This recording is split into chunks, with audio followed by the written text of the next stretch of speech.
dance no more. And the little kids don't got a chance no more.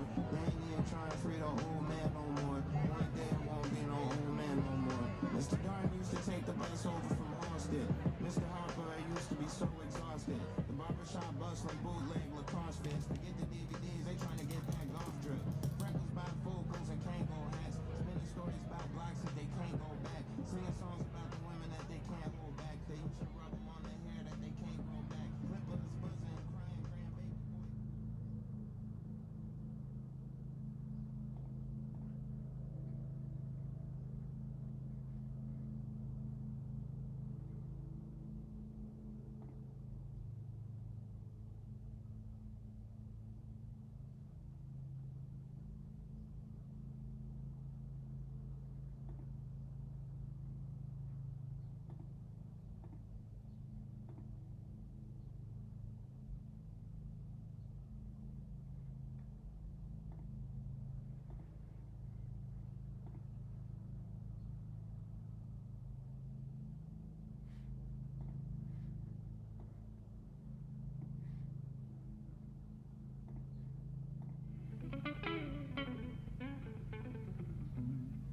To welcome all of you on this incredible day, we are honored to be joined by a band that brings people together through music. Grammy Award winners celebrated around the world for their unmistakable sound. Please welcome The Roots.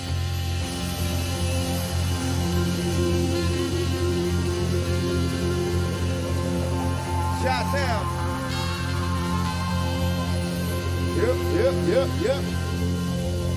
How y'all feel out there, ladies and gentlemen? Just to let you know, right about now you're rocking with the best, that's right. You're all in tune to the sound of the legendary hard-working revolution. Sure shot the Roots crew from Philadelphia, PA. Let me hear you say, I feel. Say real good.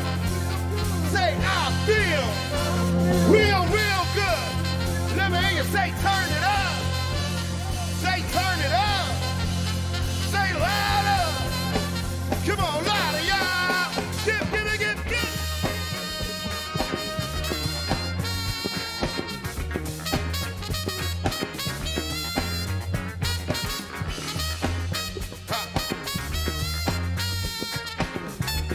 And you say, Chicago, Illinois, and all surrounding areas.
hustle. Look, change makes you wanna hustle. You going through a change.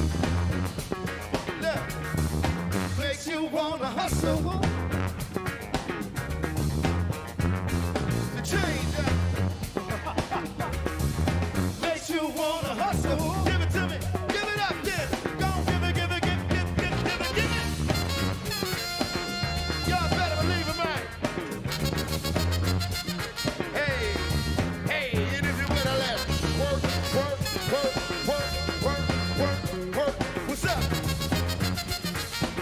As we continue on, I feel, say real good. Say I feel real, real good. Let me hear you say turn it up. Say turn it up. Say louder. Come on, louder, y'all. Come on, There it is.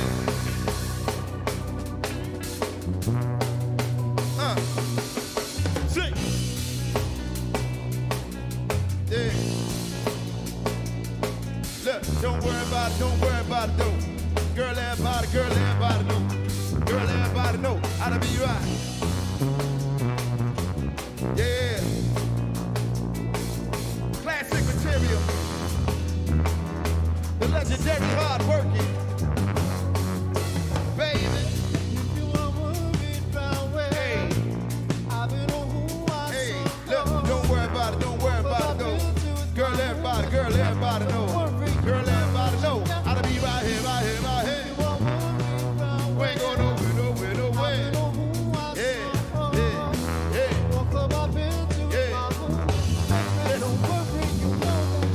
Somebody told me that this planet was small. We used to live in the same building on the same floor. It never met before until I'm overseas on tour. Peep this Ethiopian queen from Philly taking classes abroad.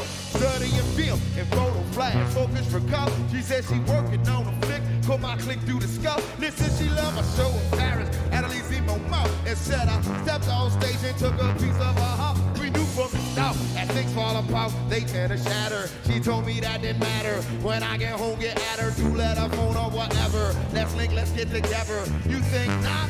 Like I went home and forgot. Time passed, we back in Philly, man, she up in my spot.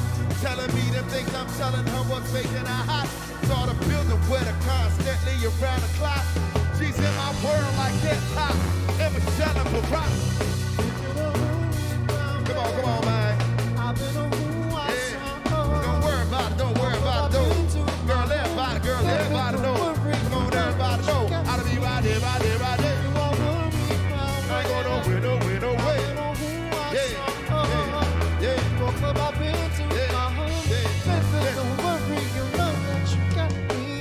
I'm the type that's always catching a flight. Sometimes I gotta be out at the height of the night. And that's when she flips and gets a song. Oh, yo, this ain't right. It's like I'm just on the side and you in love with your mic. But I know you gotta get your paper, daddy, keep that thing tight. But listen, I need some love in my life. You feel me? Like I was talking to my sister from the York City. Said she don't about playing anything pretty. Like I'm playing, boo, you know it's just what you must think, boo. When brothers leave my big game, I don't hear what they saying, boo.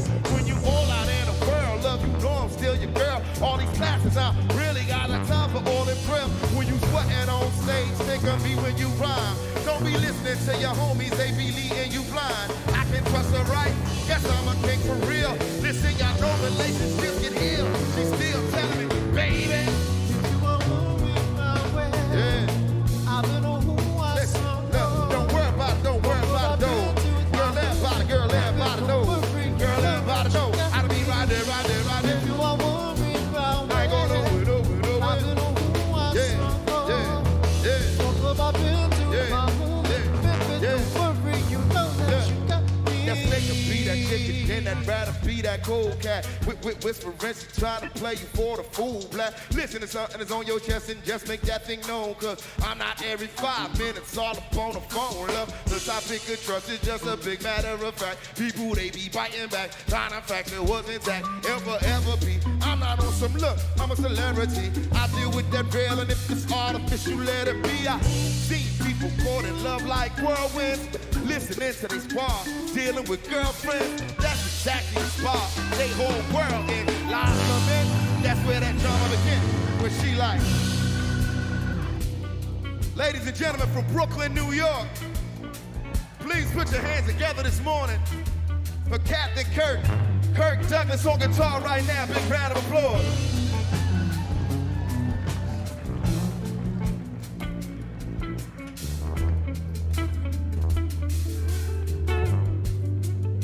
Talk to him.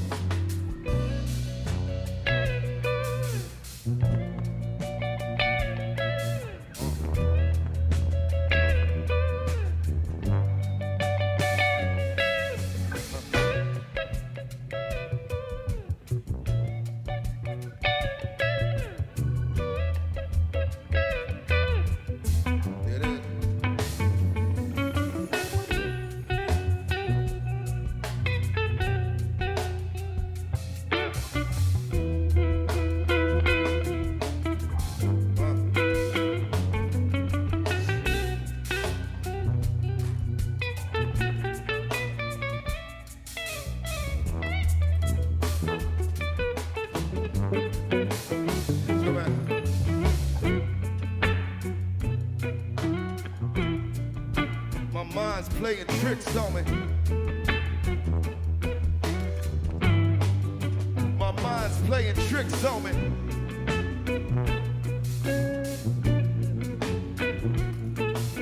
Hey, 21 pounds. Come on, man. Get down.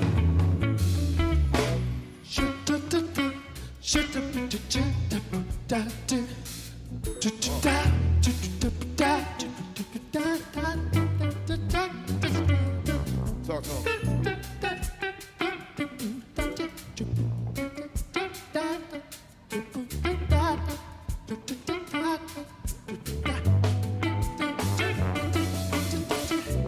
Most people think I will come from the sky. Say what? Take away everything and make everybody high. You know. You know when life is wild. You will let your eye. There it is. So now you see the light. Your business stand up on your back. Stand up. Get up, stand up. Hey. Stand up for your right.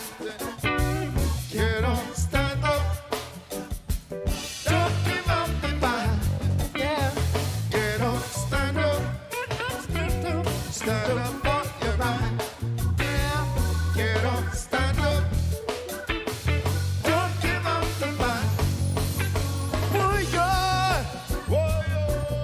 Warrior, yo, yo, yo. Warrior. Warrior. Warrior. Warrior, yo, yo. Warrior.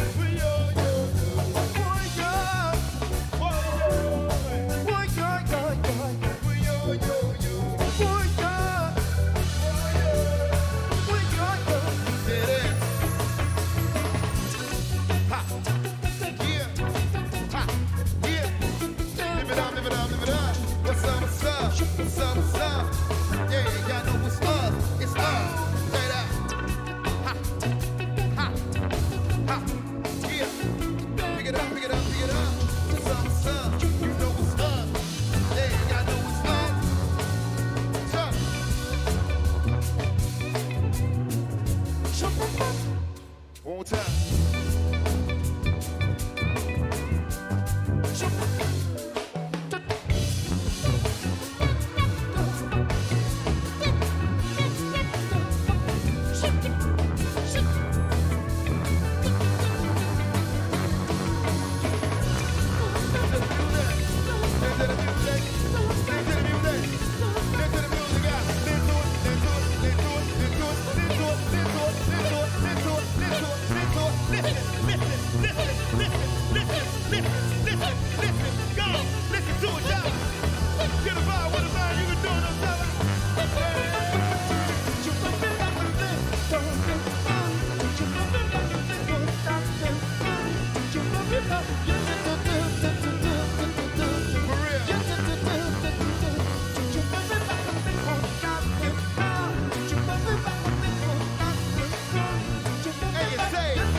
Ladies and gentlemen, live and direct from out the concrete jungle, right? Live and direct from the concrete jungle when we get down for the crown. The legendary hard working. Yeah.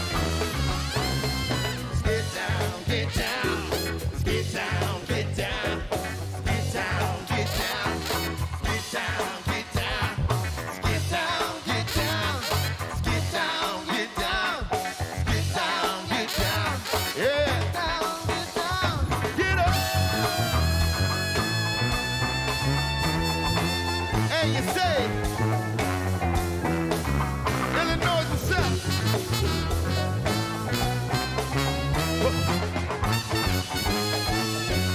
Yeah. Jungle boogie, jungle boogie, jungle boogie. So get down. Jungle boogie, jungle boogie, look. Jungle boogie, get up. Jungle boogie, hey. Jungle boogie, and get down. Jungle boogie, yeah. Jungle, yeah, yeah. Get it, get down, get down. Get down, get down. Get down, get down. Get down, look. If you can get it, get down. If you can get it, get down and get it. Get down if you can get it, get down. Go get it, get down. If you can get it, get down and get it. Get down if you can get it, get down. Get up.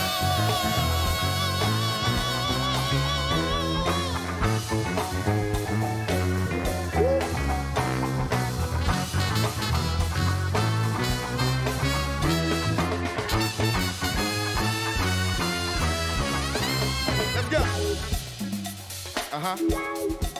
I feel it coming on.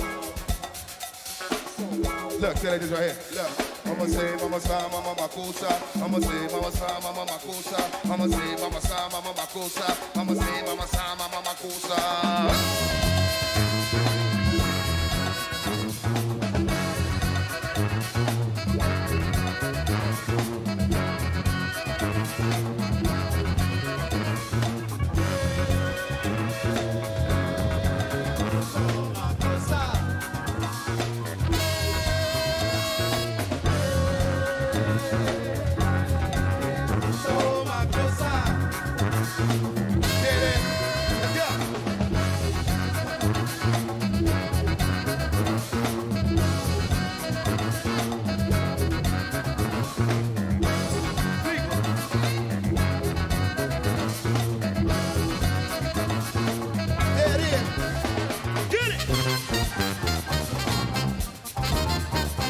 Tell him. So Makosa.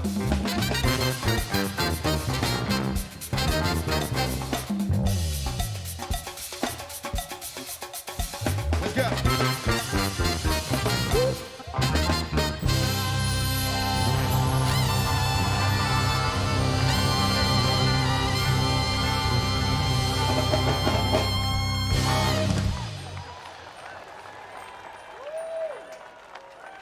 As we begin today's celebration, please welcome some of our distinguished guests.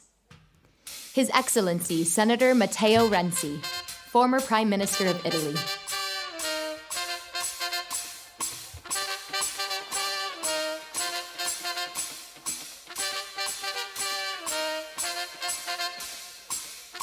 His Excellency, Kiagin Elbegdorj, former President of Mongolia.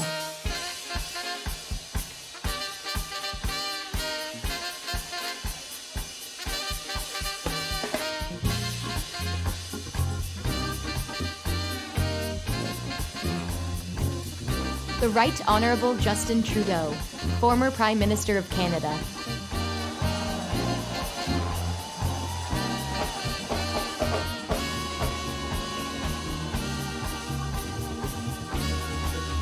Her Excellency, Dr. Angela Merkel, former Chancellor of the Federal Republic of Germany.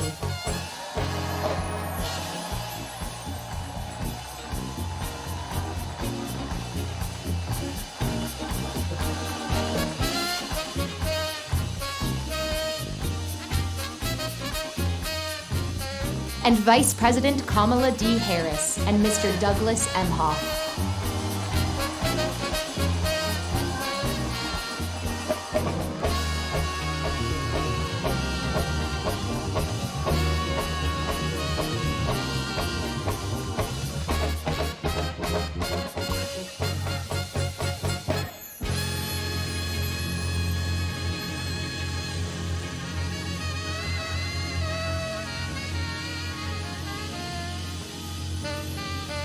It is our honor to welcome President William Jefferson Clinton and Secretary Hillary Rodham Clinton.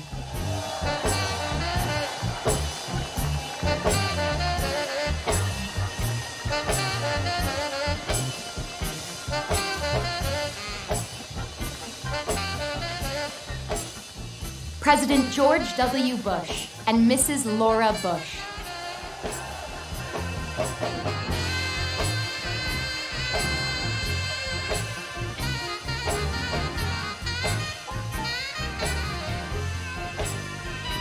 President Joe Biden and Dr. Jill Biden.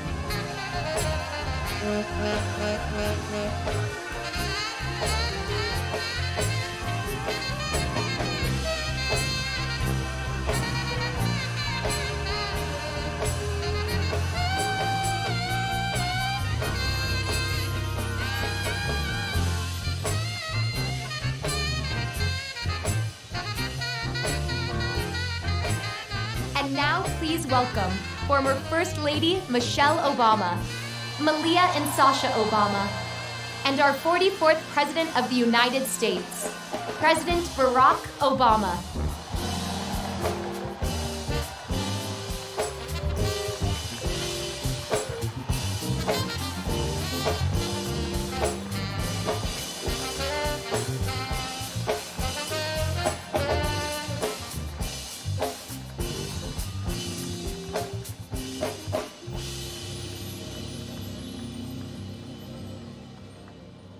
For our invocation, please welcome Pastor Joel Hunter and Joshua Dubois.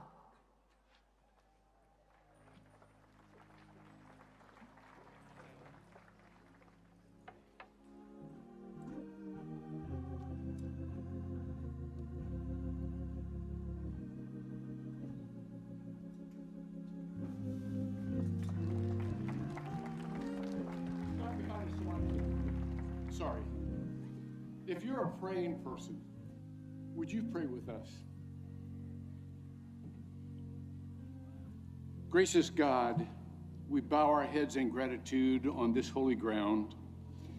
We thank you for the long arc of justice you have bent toward freedom, for the founders who confessed that all are created equal, for the abolitionists and the marchers, for the women who claimed the vote, and for the saints who crossed the bridge at Selma, trusting that you walked beside them. Generation after generation, you have widened the circle of belonging. And so we come to give thanks for the man whose name this center bears, a son of many places who answered your call to serve, who stood where no Black American had stood before, and who reminded a weary nation that hope is not a platitude, but a call to action, and who was not just concerned with nations, but with neighborhoods. We thank you for his deeper wisdom, that our differences are not a threat to be feared, but a gift to be welcomed, a source of strength and of greater understanding. Neighbor to neighbor, stranger to friend, he showed us the quiet power of listening, of showing up, and of believing in one another. We thank you, too, for how he loves, a husband devoted to his wife, a father tender with his daughters. In him we see that a life of service begins at home, with the people we cherish. And we also see a faithful friend who would call on two old teammates to help launch this center with a blessing. Now, God, we ask you to move. Move about this center. Let it be an epicenter of innovation, a balm of restoration, and a hotbed of hope. Move in the hearts and minds of all who pass through these grounds and walk these halls. Let inspiration creep up when they least expect it. Let them feel the same fire that a young man and young woman on the south side of Chicago felt, not too far from here and not too many years ago. And for those who may arrive here weary and heavy laden, let this be a place where peace quiets their souls. Finally, God, move in our futures. Let a strange mixture of what happens here at the Obama Presidential Center, plus the work of human hands, plus your divine work, unleash justice where it is lacking. Loosen democracy from those who would tie it up, and unfurl the type of change that sets captives free. And let that work create ripples in eternity. Smiles in heaven. Smiles that stretch across the divine faces of Fannie Lou Hamer and Joseph Lowry, C.T. Vivian and John Lewis, Frazier and Marion, Anne and Barack. Thank you, God, for all that you have done, all that you are doing, and all that you will do in this hallowed place. Let it be so, and let the people of God say, amen. Amen. Amen. Amen. Thank you for your service.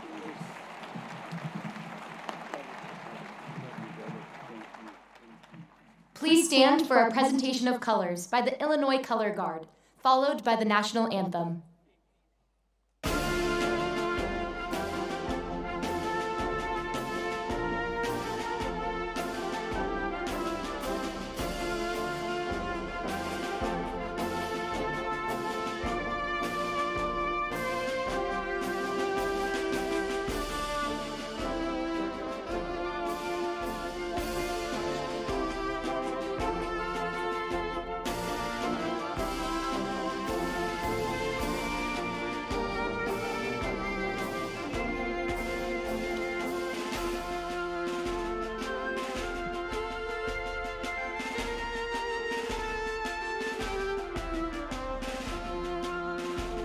Left turn, march.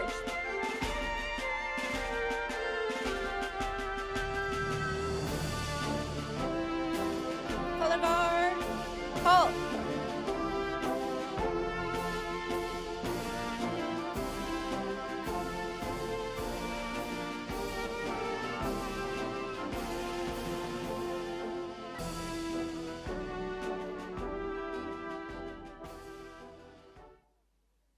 Performing our national anthem, born and raised right here on Chicago's South Side, Emmy, Grammy, Oscar, and Tony Award-winning legend, Jennifer Hudson.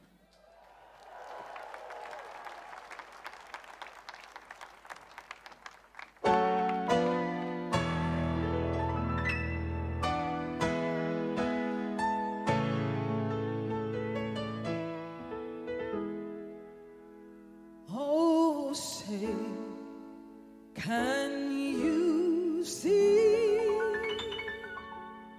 by the dawn's early light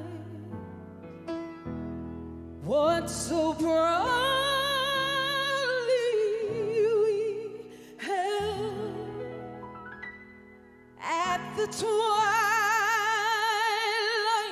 last gleaming, whose broad stripes and bright stars through the perilous fight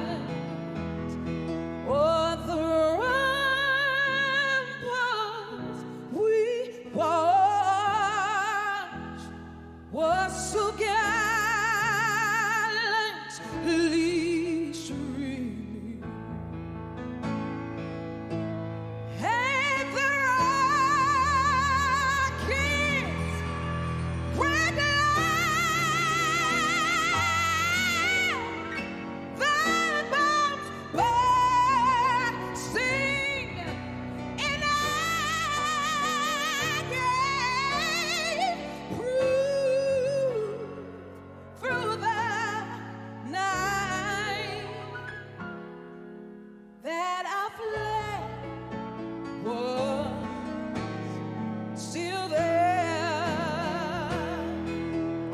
Oh, send us that star-spangled banner and wave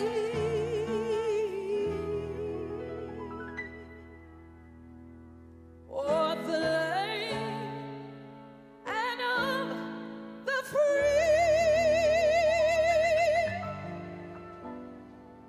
and the home of the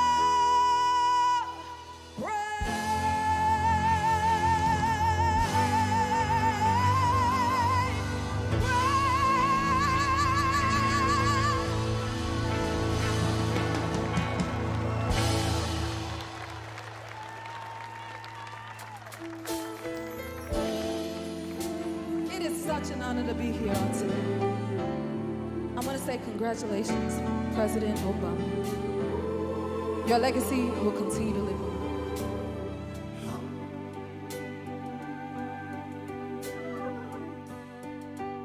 Listen.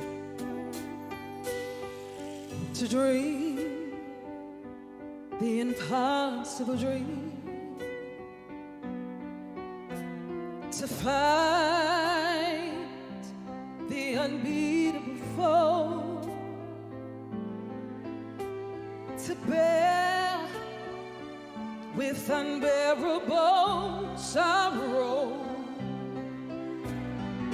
to run where the brave dare not go, to right the unrightable wrong, to love pure and chaste from afar, to try when your arms are too weary, to reach the unreachable star.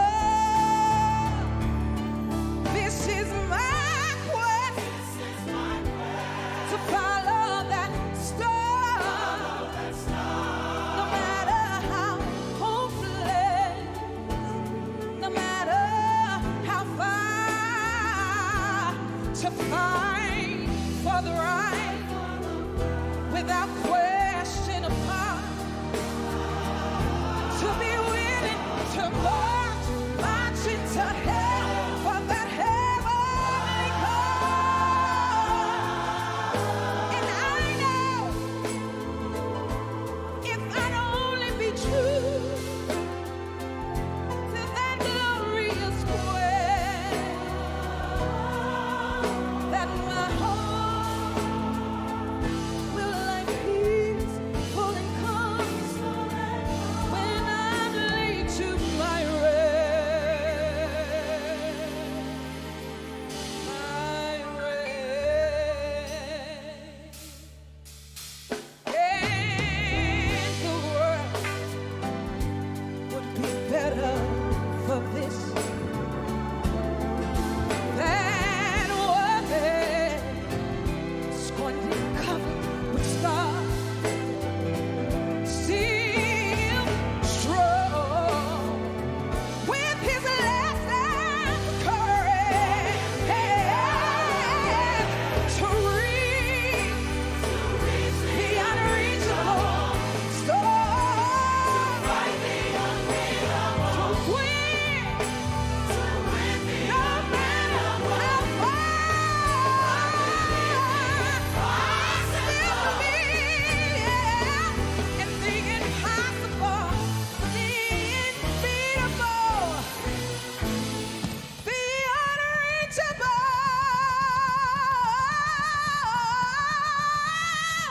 Congratulations. Star!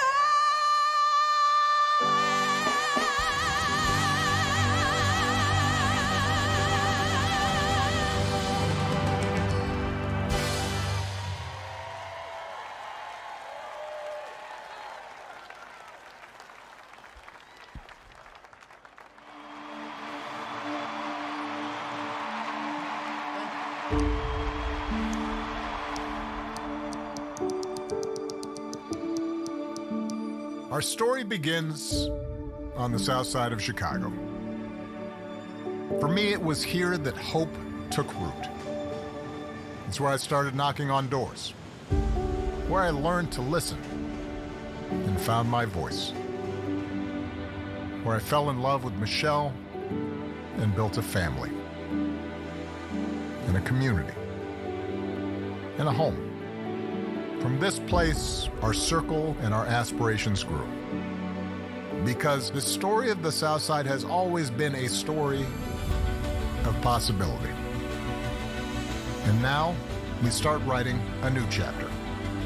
Today, we open the doors of the Obama Presidential Center, a place rooted in this community and built on a simple belief that we can come together and create the change we seek.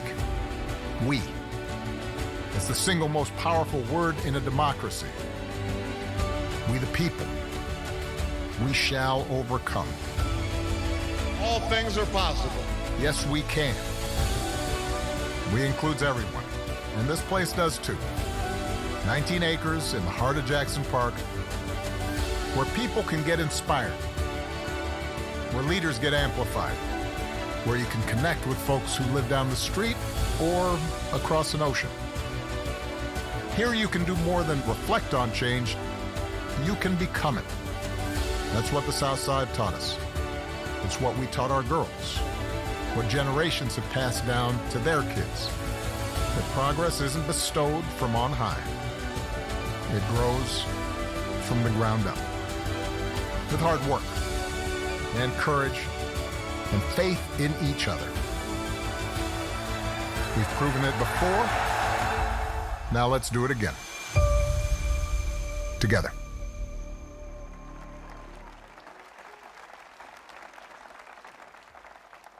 Please welcome a leader who helped shape the vision of the Obama Presidential Center from the very beginning, a longtime advisor to President and Mrs. Obama, Chief Executive Officer of the Obama Foundation, Valerie Jarrett.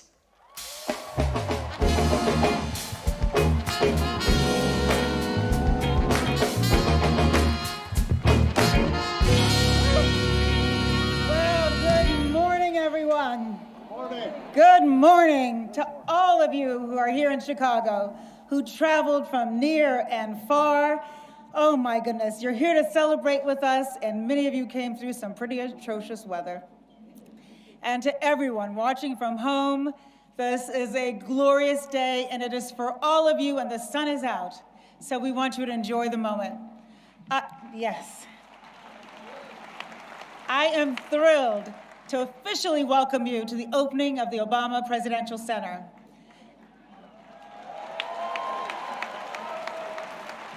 Now, this center is not a traditional museum, nor is today a traditional ribbon cutting. It's a day for music, for fun, and of course, it won't surprise you, for hope. Looking out at this fabulous crowd, I have to tell you, I am so tempted to sing my own rendition of Amazing Grace, but I think I'll save that for another day. Instead, I invite everyone to cheer and dance and get on your feet and enjoy yourselves. This is a campus for everybody, whether you live down the street or on the other side of the world. And we hope you are going to come back again and again. To President and Secretary Clinton, to President and Mrs. Bush, to President and Dr. Biden, all of our foreign dignitaries and elected officials who are here, we are honored by your presence. To our Obama campaign and White House teams, to our generous supporters, this day would not have been possible without you. To our neighbors who showed up to countless community meetings and shared their hopes and dreams, and yes, their concerns with us, we hope we have made you proud. To the thousands of talented folks who designed and built this magnificent campus and whose names are forever memorialized in the Forum building right behind me, thank you.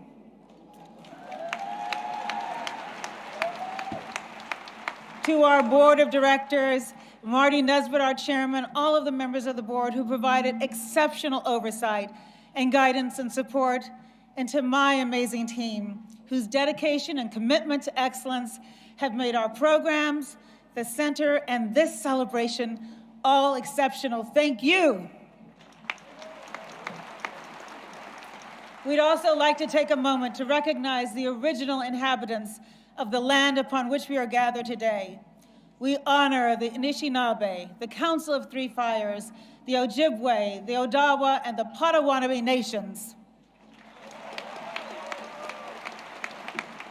And to our family and friends whose unwavering love and support help sustain us throughout this incredible journey, thank you. And lastly, thank you, Barack, Michelle, Malia, and Sasha, for your grace and your service to this country, each in your own way.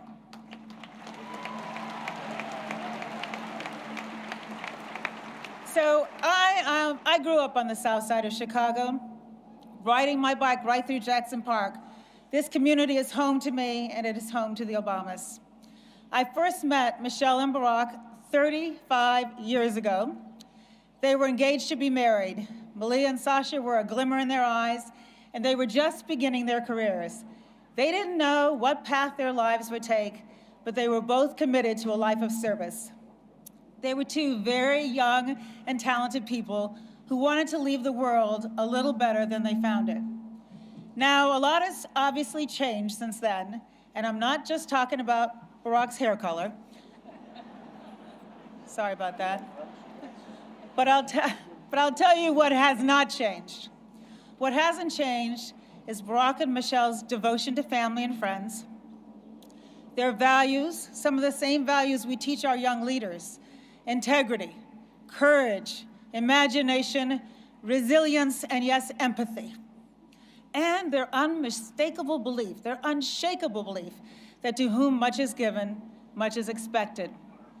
I am so grateful to them for our deep friendship that has withstood the test of time and for bringing me along on this extraordinary journey.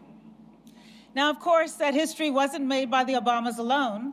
It was made by countless people upon whose shoulders they stand, and those who have stood by them through all the ups and downs, including many of you who are here today. People who refused to accept the status quo, who wanted to be part of something bigger and more important than themselves, and who came together to work towards a common goal. When I think about all that hard work and the purpose of this new center, it reminds me of a story about one of our former organizers, our field organizer, Ashley Baya. It was 2007, in the heat of the primary. I traveled to Conway, South Carolina, to try to convince a couple dozen undecided voters to support Barack Obama. Ashley, who was a 20-year-old white woman from Florida, greeted me pretty confidently as we walked in the room. And she kicked us off by sharing her personal story with the group. She told us that when she was 9 years old, her mom lost her job and her health insurance after being diagnosed with cancer. In order to help save money to pay for treatment, Ashley convinced her mom that she loved mustard and relish sandwiches. Yeah. So for a year, that's what Ashley found in her lunchbox. She told the group that she supported Barack Obama for a simple reason: he cared. He cared about making sure that all Americans could have essential and affordable health care. After Ashley spoke,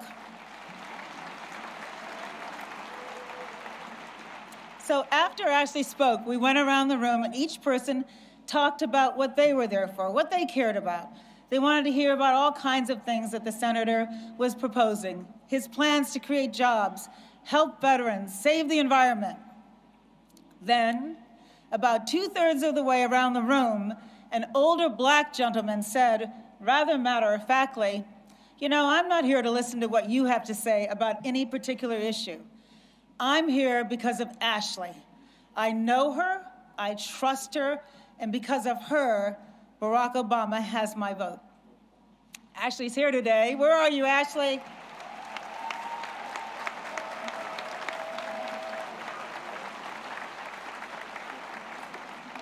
She's not going to stand up. Now we know there's a little bit of Ashley in all of us.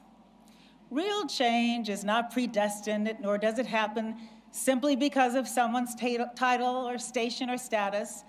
Real change depends on trust.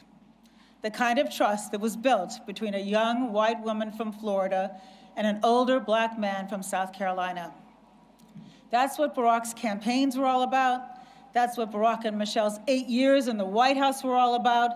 That's what this center is all about.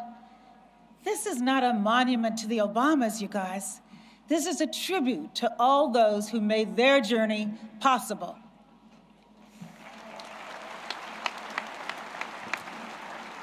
Inside this museum and throughout this magnificent campus, you're going to find the stories of ordinary people who did extraordinary things.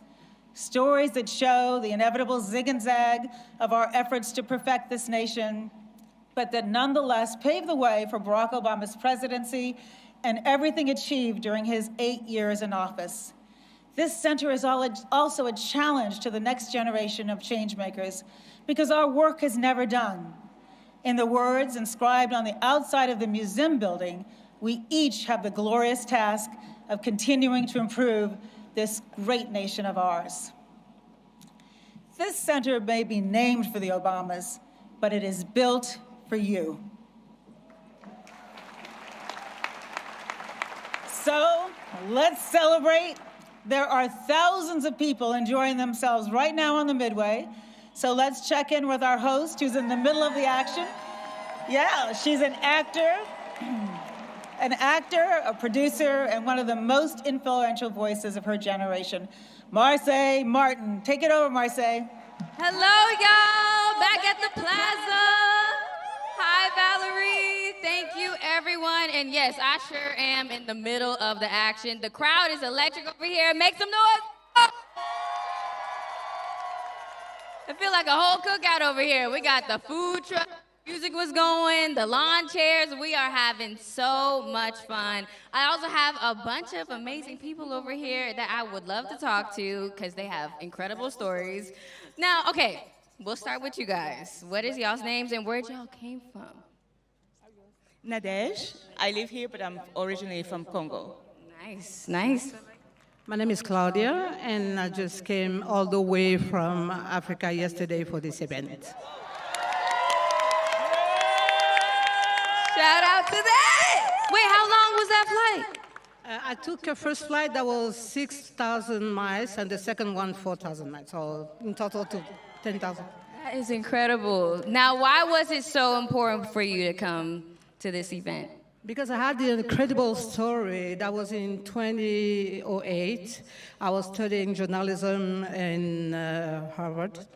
And what happened is that Barack Obama became a candidate, and I called my family in Africa, and I said, okay, you know what? I think I know who the next president's gonna be. And it's inspired me a lot. And 3 years after that, I created the first American school in my country because of it. I love that. So how has your time been in Chicago? Have you showed her anything? Any dope sights? We'll try after the event. After the event, he's like, there's an after party after the party. I get that. I get that. I love that so much. And how about you, Andre? Listen, this man's been dancing the whole time. Let me start by saying that. How are you feeling today? I'm great. This is inspirational. This is fiery. I love America. I love Chicago, and I love the melting pot that we still are. And I so with the vision of America. Let's go. Yes. What's like your go-to dance move for today? If you could describe like this whole event, what would be the move?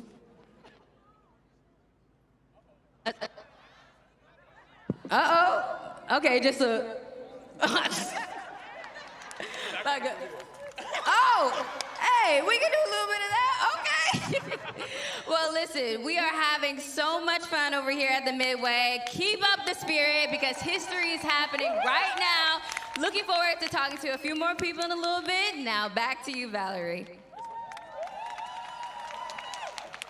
Thank you, Marseille. And now I am excited to introduce our next performer. When we asked her to sing one of President Obama's favorite songs, She told us, well, I never sung it in public before, but she came up with a new arrangement just for this occasion, and we are so grateful. Please welcome multi-Grammy award-winning artist, Christina Aguilera. Where are you, Christina?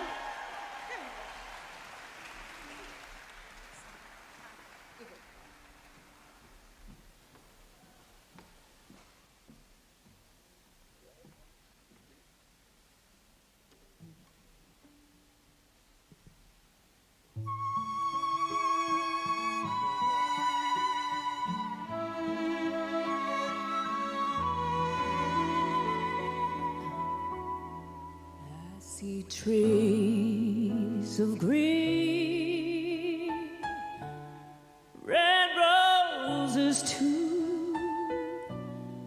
I see them bloom for me and you, and I think to myself, what a wonderful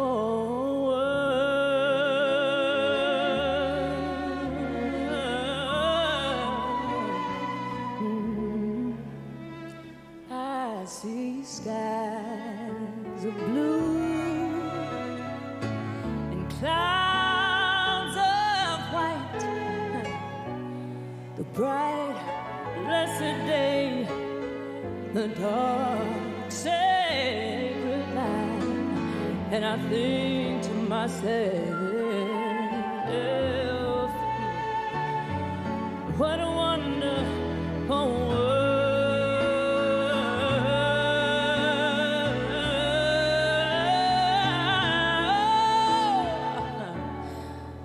The colors of the rainbow, so pretty in the sky, are also on the faces of people going by. I see friends shaking hands, saying, how do you do? They're really saying,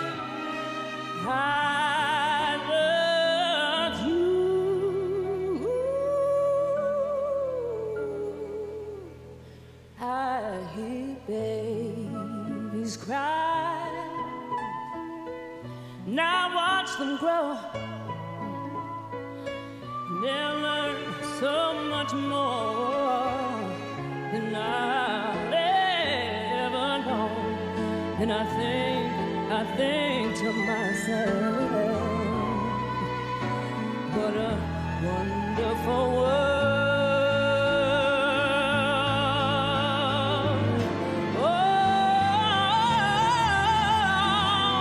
The colors of the rainbow, so pretty in the sky, are also on the faces of people going by. I see friends shaking hands, saying, how do you do?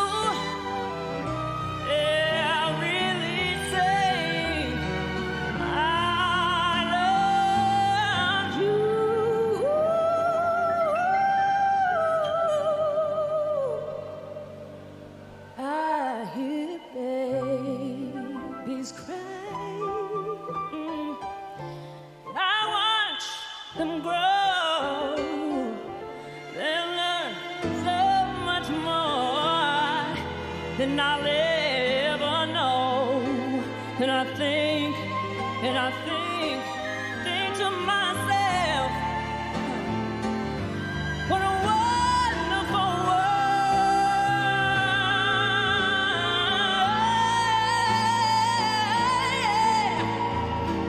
And I think to myself,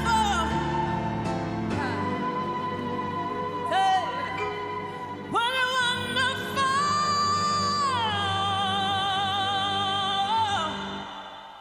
world.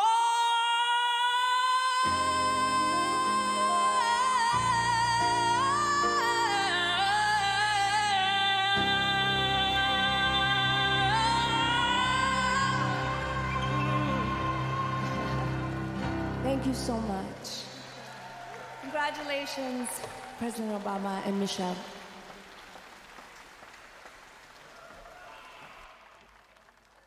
President and Mrs. Obama have always shown us that hope isn't passive. It's something you show up for. For the past 8 years, the Obama Foundation has been bringing that hope to life.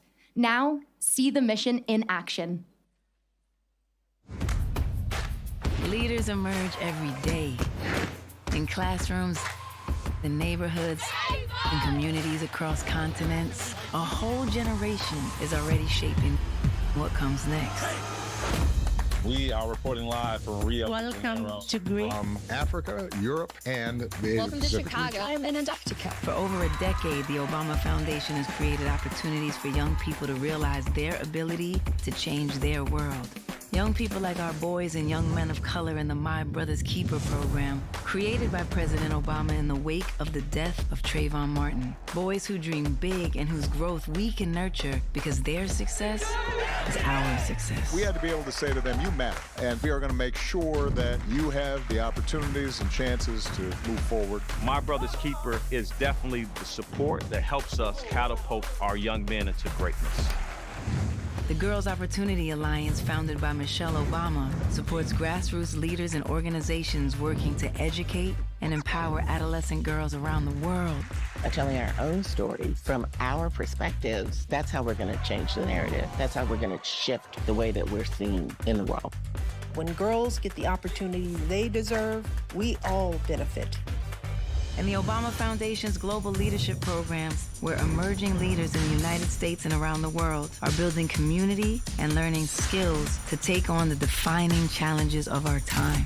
Many of the challenges that are happening in our countries are so universal. If we work the playbook well, then we can put it into practice. We come from different nationalities, different cultures, but we do our work for love of community, for love of country. Whenever you put out the invitation for people to meaningfully make change, so many people are willing to donate their time and energy towards creating a better future. And that's powerful to people. Now, this work has a place to gather and grow. Here at the Obama Presidential Center, dreamers become leaders. Yes, we can. Hope becomes change. We build the future together. I want to fight to make sure that the world sees you, because I know who you are. Because the future is shaped by those who choose to be audacious. The future is now, and it starts with us.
Alrighty, guys, we are back here at the Midway. Yeah, we still making noise over here.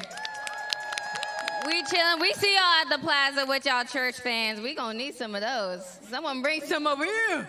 Woo! All right, I got a new set of people with amazing stories. Now tell us, what's your name and where you come from? My name is Chris, and I'm thrilled to be here. Where are you coming from? Just north Glenview, Illinois. Right, nice. Now, how excited are y'all to be here? I love it. It's such an honor. I love the Obamas, and I just love it. It's just a wonderful celebration. Beautiful. How about you guys? Y'all excited? We're super excited. We're here from the south side of Chicago, Bronzeville, home with Flossmoor, north side. You know, we're celebrating, and we are super excited to be here. Christian is 15 years old. Oh my gosh. You know, she's celebrating with all of us. Yeah. How is this for you? This is my first time at a real historical event. I'm really excited. I love music. I love Obama. I'm just glad to be here. Absolutely. How about you, girl? Where are you coming from? Chicago, north side, Lakeview, basically, so not that far. Same neck of the woods over here. We are so excited. On a scale of 1 to 10, how big does everyone feel today? Like, how emotional, how is the overall vibes for you guys? 100? 2,000. 2,000. Okay, if there's one word to describe how you feel in this historical moment. Yeah, you on camera. Yeah, you said, here I am. If there's one word to describe how you feel, what would you say? Amazing. I mean, I can't believe I'm here. I'm very excited. There's no words, really. Yeah, how about you guys? I don't have the words to express how amazing this is. I wore my vintage Obama shirt from the campaign, and this is just bringing back so many memories, and I'm just hopeful that we can get back to the time where we were before. We're super grateful for the Obamas bringing change back to the south side of Chicago. And we want to share this love all over the world. So if people are watching this, come and see us. Come to the museum. Okay, absolutely. And the power of love. The power of love. All right, we excited. We still lit over here. Back to y'all. For the past few months, young artists from Guitars Over Guns, an organization that empowers youth through music and mentorship, have been working with rock legend Eddie Vedder to create an original song. Every note, every chord, every lyric. Please welcome Chicago icon and the voice of Pearl Jam, Eddie Vedder and Guitars Over Guns.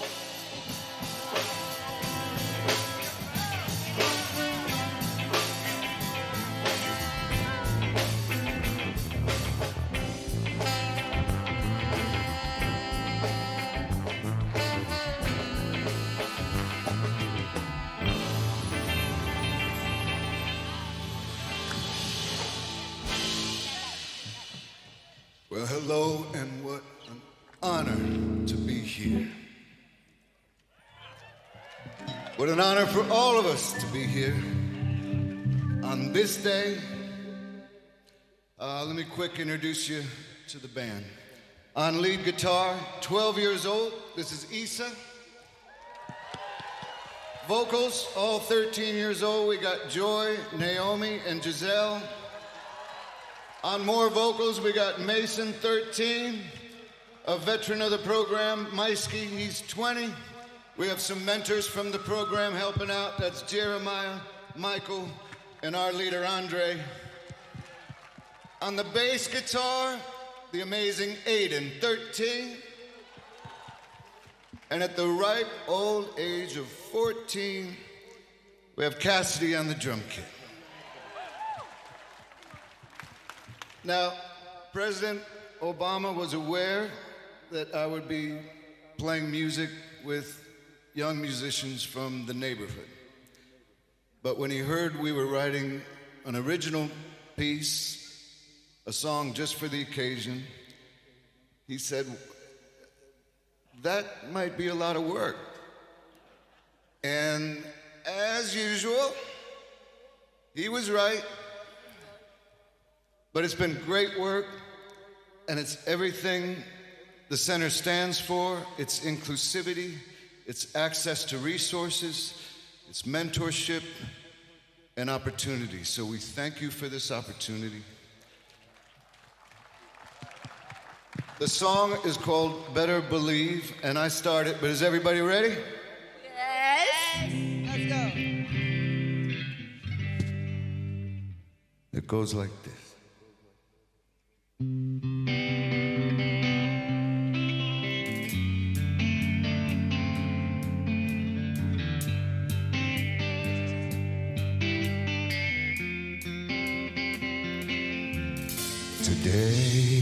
Today is not just another day. We've been called, and I can hear it clear finally. If I can say what I want to say and be the one I want to be, there'd be no one who can take my place.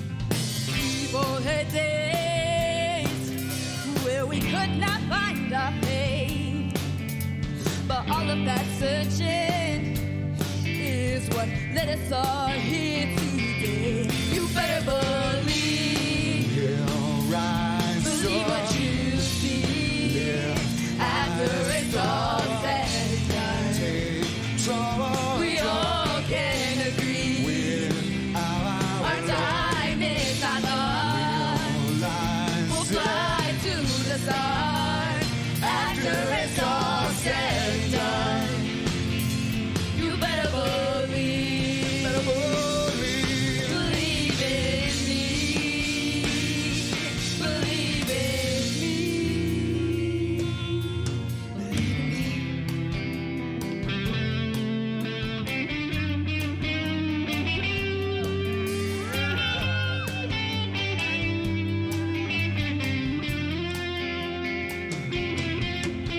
Today is a reflection of tomorrow. No more pain and sorrow. Now we can seize the day.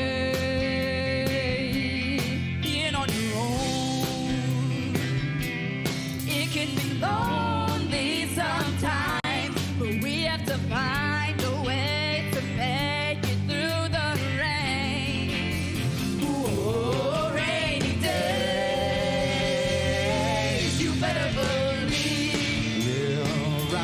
we're gonna be here after it's all said and done.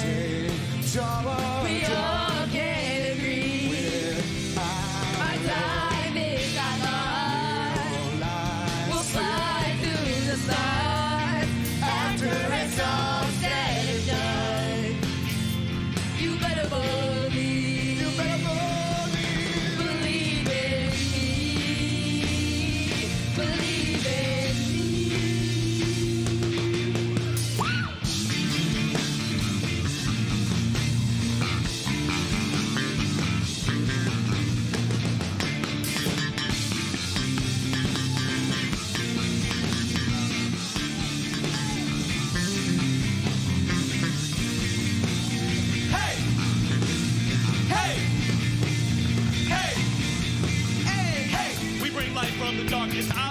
started since mom's apartment. Like MJ, we've been starting something. Forged my path, my heart is cold. Oh, we finna do what people said that we never could do. They used to doubt us, but we always knew. But God not that we never could lose. We got our brothers, our mamas, our sisters, our fathers, our families, they all in our back. I got my hopes and my dreams, and I'm wishing my vision is clear. My dreams were intact. Okay, we trying to be the best we can be, and we picture perfect like Mona Lisa. And we plant the seed, out came the tree, the eggs, that's the tree, so we can't believe. This side, we believe, we believe, we believe. Come on. We believe, we believe, we believe. This side, we believe, we believe, we believe. Come on. We believe, we believe, we believe. Everybody. We believe, we believe, we believe. Say it. We believe, we believe, we believe. We believe, we believe. You better believe. Yeah, alright. We're gonna choose it after it's all said and done. Take charge. We all can agree. Our time is our loss. We'll fly to the stars after it's all said and done. You better believe. You better believe. Believe in me. Believe in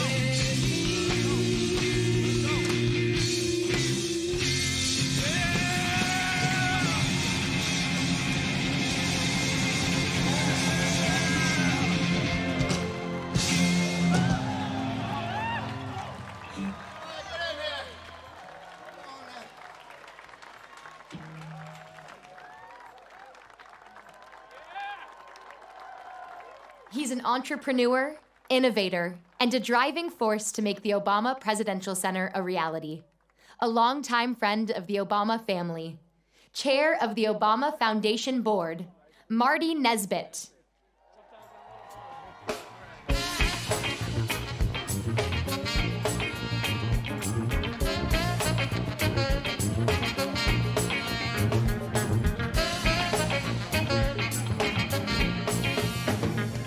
Good morning.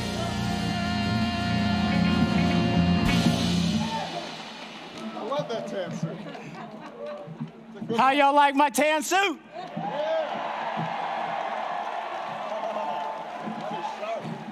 It was inspired by a very good friend of mine who made tan suits famous. And I don't know about the rest of you all, but I thought he looked pretty good wearing his. So I decided to wear one myself. You look good. Well, they say imitation is the sincerest form of flattery. So this is my way of just showing a whole lot of love. You look good. And thank you. In all seriousness, standing here today is deeply personal for me. My wife, Anita, and I have deep roots in this community. We met at Roby House, which is just up the street over there, in a home built by Frank Lloyd Wright. We were married in Rockefeller Chapel, which you can see right over the horizon. All 5 of our children were born at the University of Chicago Hospital. And somebody's inspired by that. We were born at the University, all 5 of my kids were born at the University of Chicago Hospital, and Anita served on the faculty at the Pritzker School of Medicine for nearly 30 years. Over the decades, we have watched this city and this community evolve, overcome challenges, and continually reinvent itself. To stand on the South Side and see the Obama Presidential Center rise here today, where generations of young people will come to learn, lead, and dream, is both emotional and historic. For us, this moment is also a chance to reflect on the privilege of our decades-long friendship with President and Mrs. Obama, which was forged right here on the South Side of Chicago. We have watched them grow as leaders, as parents, as partners in a remarkable journey of service. And throughout that journey, we have seen the same qualities that inspired millions around the world: conviction, humility, and an unwavering belief that the power of ordinary people can do extraordinary things. Those values are embedded in this place. This is more than just a building, it's a promise. a promise that leadership matters, a promise that democracy depends on participation, a promise that young people, regardless of where they come from, can make a difference in the communities and in the world. And a promise that the South Side of Chicago will continue to be a source of talent, innovation, and opportunity, and hope for generations to come. I also want to recognize the many people who made this day possible. To Valerie Jarrett, our great CEO, the Obama Foundation Board, thank you for your vision, stewardship, commitment throughout this entire journey. To the donors and supporters whose generosity transformed an idea into reality, thank you. To our civic leaders, community partners, neighborhood residents, and the countless organizers, builders, and team members who worked tirelessly to bring this center to life, we are deeply grateful. And a special thank you to my dear friend, Robin Cohen, who was employee #1 at the Obama Foundation. Her selflessness, adaptability, and resilience have been indispensable to this journey and remain cornerstones of the culture that we built together. Today belongs to all of you. As we celebrate this remarkable achievement, let us remember that the true measure of this center will not be the architecture we admire, but the lives it inspires. Congratulations to President and Mrs. Obama, to the foundation, to the South Side, and to everyone who helped make this promise a reality. Ladies and gentlemen, please welcome John Legend.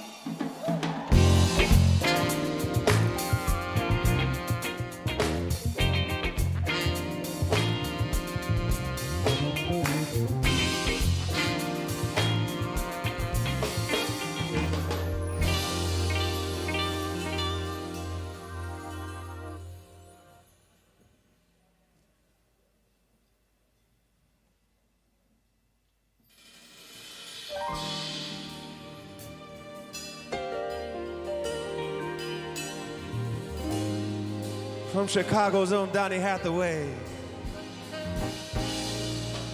Hang on to the world as it spins around. Just don't let the spin get you down. Things are moving fast. Hold on tight and you will last.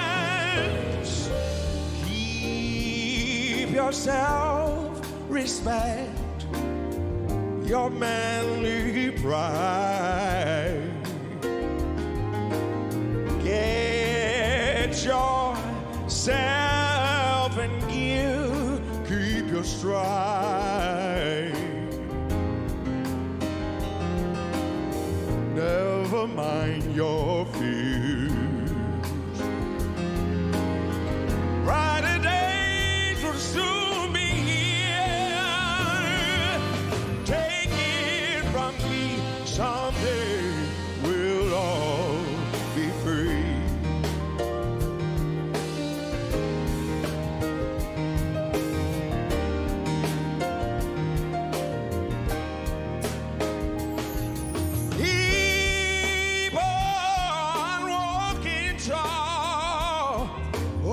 Your head up high. Lay your dreams right out to the sky.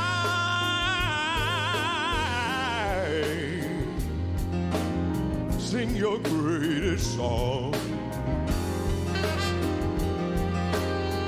You keep going, going.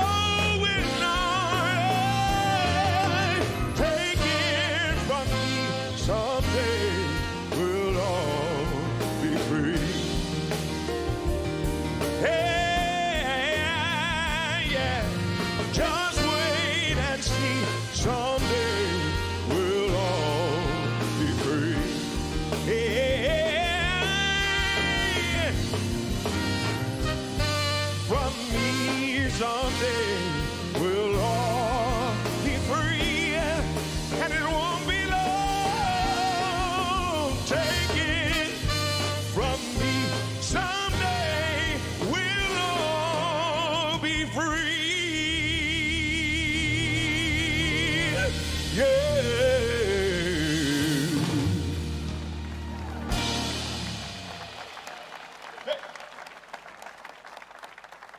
Thank you so much. It's so good to be here on the south side of Chicago. The first time I met President Obama, he was Senator Obama. We met in his office almost 20 years ago. And he was contemplating running for president. I told him, if you need anything from us, just let us know. We'll be glad to help out. And help out we did. We were so grateful to be a part of this entire journey from the beginning. So grateful to see this beautiful facility here, honoring all the work that the Obamas did, but that all of us did together. We're so grateful for this opportunity. We've got some more amazing Chicagoans to come to the stage. Please welcome this incredible choir, United Voices of Chicago.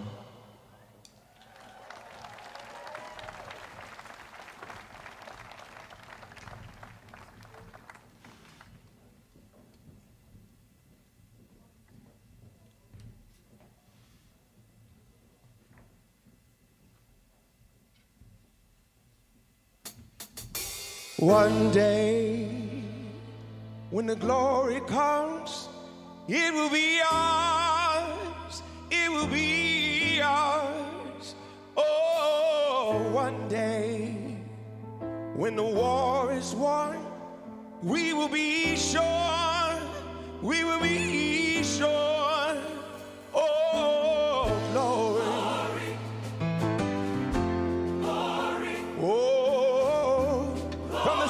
Please welcome Common.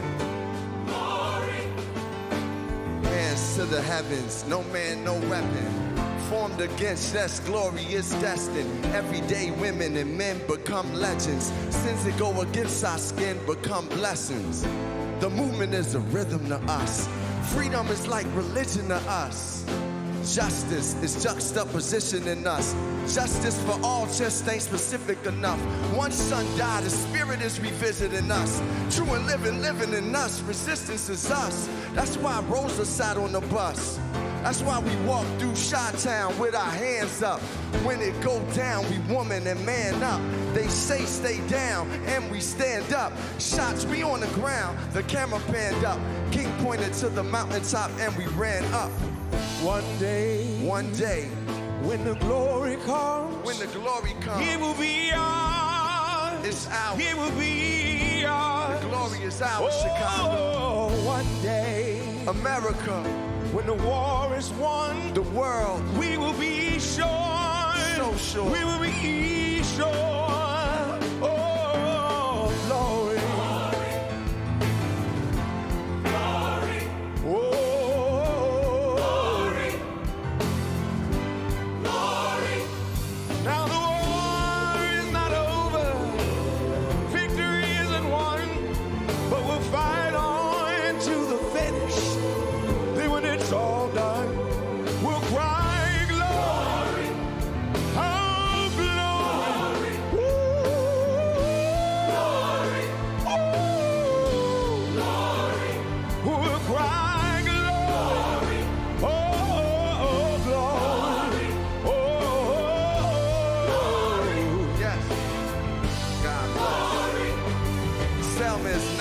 Every man, woman, and child. Even Jesus got his crown in front of a crowd. They march with the torch, we gon' run with it now.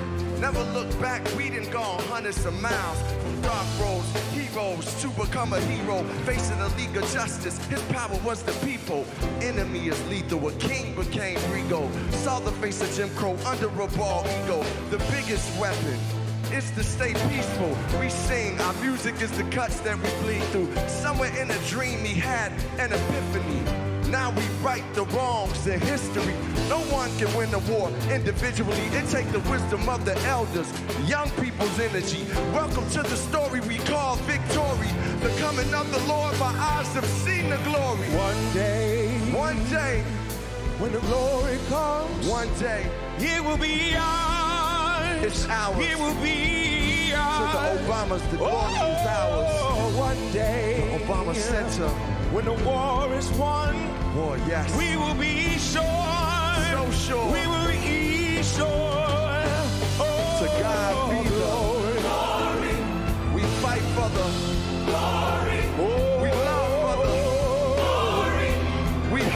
the glory. Obama sinners for the glory. It's peace for the glory. Chi-Town is for the glory. Uniting voices. Glory. When the war is won, glory. When it's all said and done, What we saying, John? we'll cry glory. Glory. Oh, glory.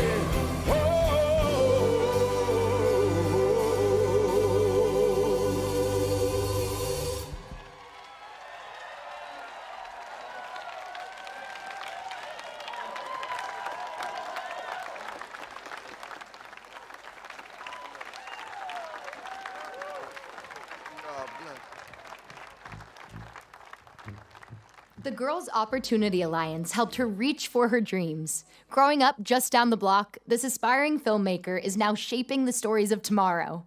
Welcome, Miss Addison Belome.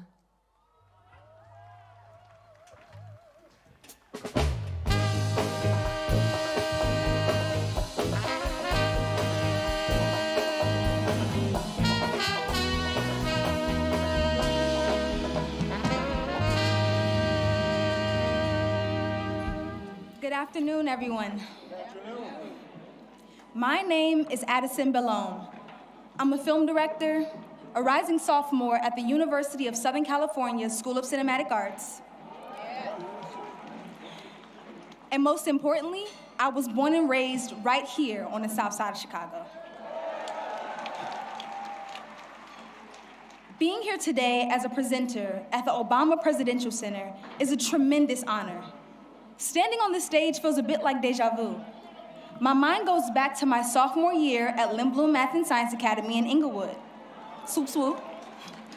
I was sitting at lunch when I received an email from the Girls Opportunity Alliance inviting me to travel to New York City to speak at a luncheon with Mrs. Obama. For a 15-year-old girl from Chicago, that opportunity was transformational.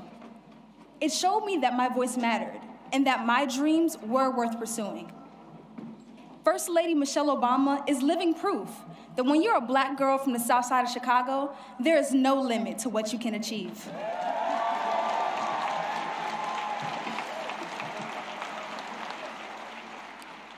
Raised in South Shore and educated at Whitney Young High School, Mrs. Obama's story began in the same city that shaped me. Throughout her life, she has remained deeply committed to uplifting communities like the ones that raised her. Over the past 5 years, I have driven past this site on Stony Island countless times, on my way to school, to visit friends, and family. I felt a sense of excitement and possibility, knowing the impact this center would have on my community. At the Girls Opportunity Alliance luncheon in 2022, I spoke about how violence in my neighborhood sometimes limited the freedom that many children take for granted. But today, because of spaces like this one, generations of young people on the South Side will have greater access to education, opportunity, community, and inspiration.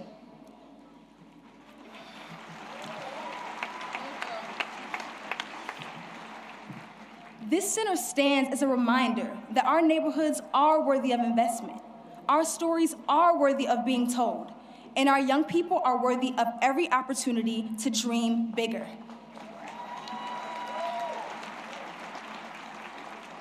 Now, I have the extraordinary privilege of standing before you as I introduce a woman who took a chance on me, inspired me to dream bigger, and has been a constant source of inspiration in my life. Please join me in welcoming the one and only First Lady Michelle Obama.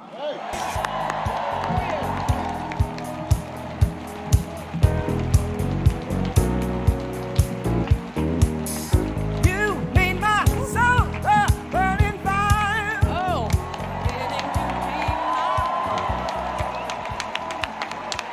Well, my goodness. I got my tissue in hand. I don't know about all of you. Wow. Hello, everyone, and what a beautiful day, right? Nothing like a project by my husband to bring out the sun. Let me start by thanking Addison for that magnificent introduction and for exemplifying the heart, excellence, and determination that has blossomed right here on the South Side for a very long time. I also want to send some love to everyone who made this day a reality. The construction workers, landscapers, designers, the architects, artists, chefs, our staff, our board members, our donors. Barack and I simply cannot thank you enough for the care and brilliance you poured into every square inch of this campus. I also want to recognize all of the elected officials and distinguished leaders from around the city, the state, the country, and yes, the world. Thank you for being here to celebrate with us, especially to all of my fellow formers, to Joe and Jill, George and Laura, Bill and Hillary. Thank you from the bottom of my heart for your service to our country over so many years. And for your constant friendship and support of our family. We love you guys, truly. Oh, to our daughters, Malia and Sasha, who will always be my babies. Even though we're no longer playing hide and seek on the South Lawn with Bo or hosting sleepovers in the solarium. I see a lot of some sleepover girls here. You both have grown into such brilliant and beautiful young women, making your way out there in the world. Thank you for bringing so much joy and spirit and energy to a life you had no voice in choosing, and for making us proud every step of the way. Love you, babe. Oh, so please indulge me for a moment, because I'm gonna take a little time to do something that I know my husband will not do today, and that is to fully sing his praises.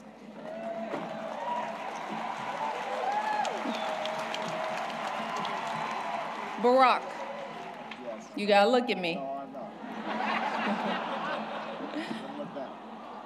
You told me all those years ago that you couldn't promise me the world, but you could promise me an interesting life.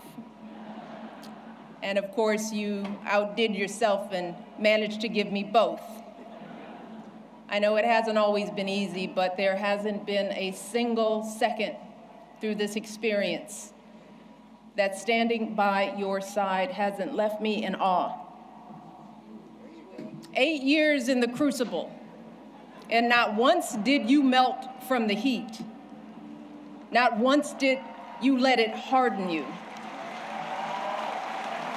Instead, you used it to reveal your truest essence, your stubborn optimism and unflinching courage, your dazzling brilliance and unpretentious decency, your ferocious work ethic, and absolutely unshakable moral fiber.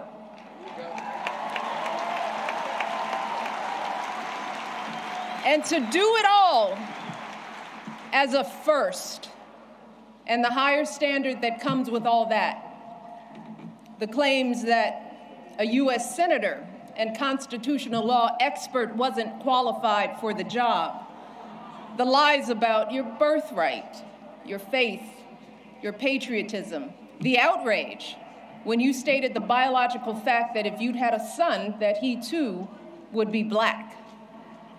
Yet, you were unflappable at every turn, always focused, always calm, always looking at the long view.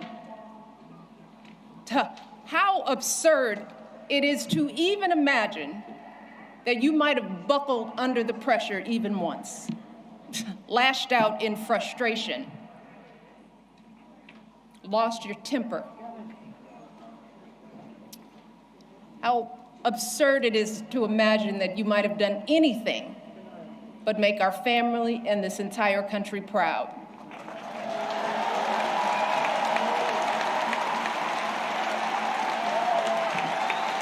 No, you were too busy.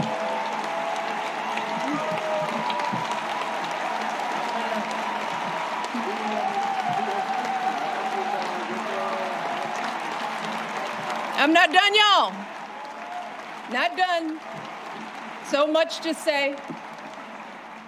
You were doing the people's work, rescuing our economy, expanding health care, ending a war, ordering the bin Laden raid, saving an auto industry, winning a peace prize.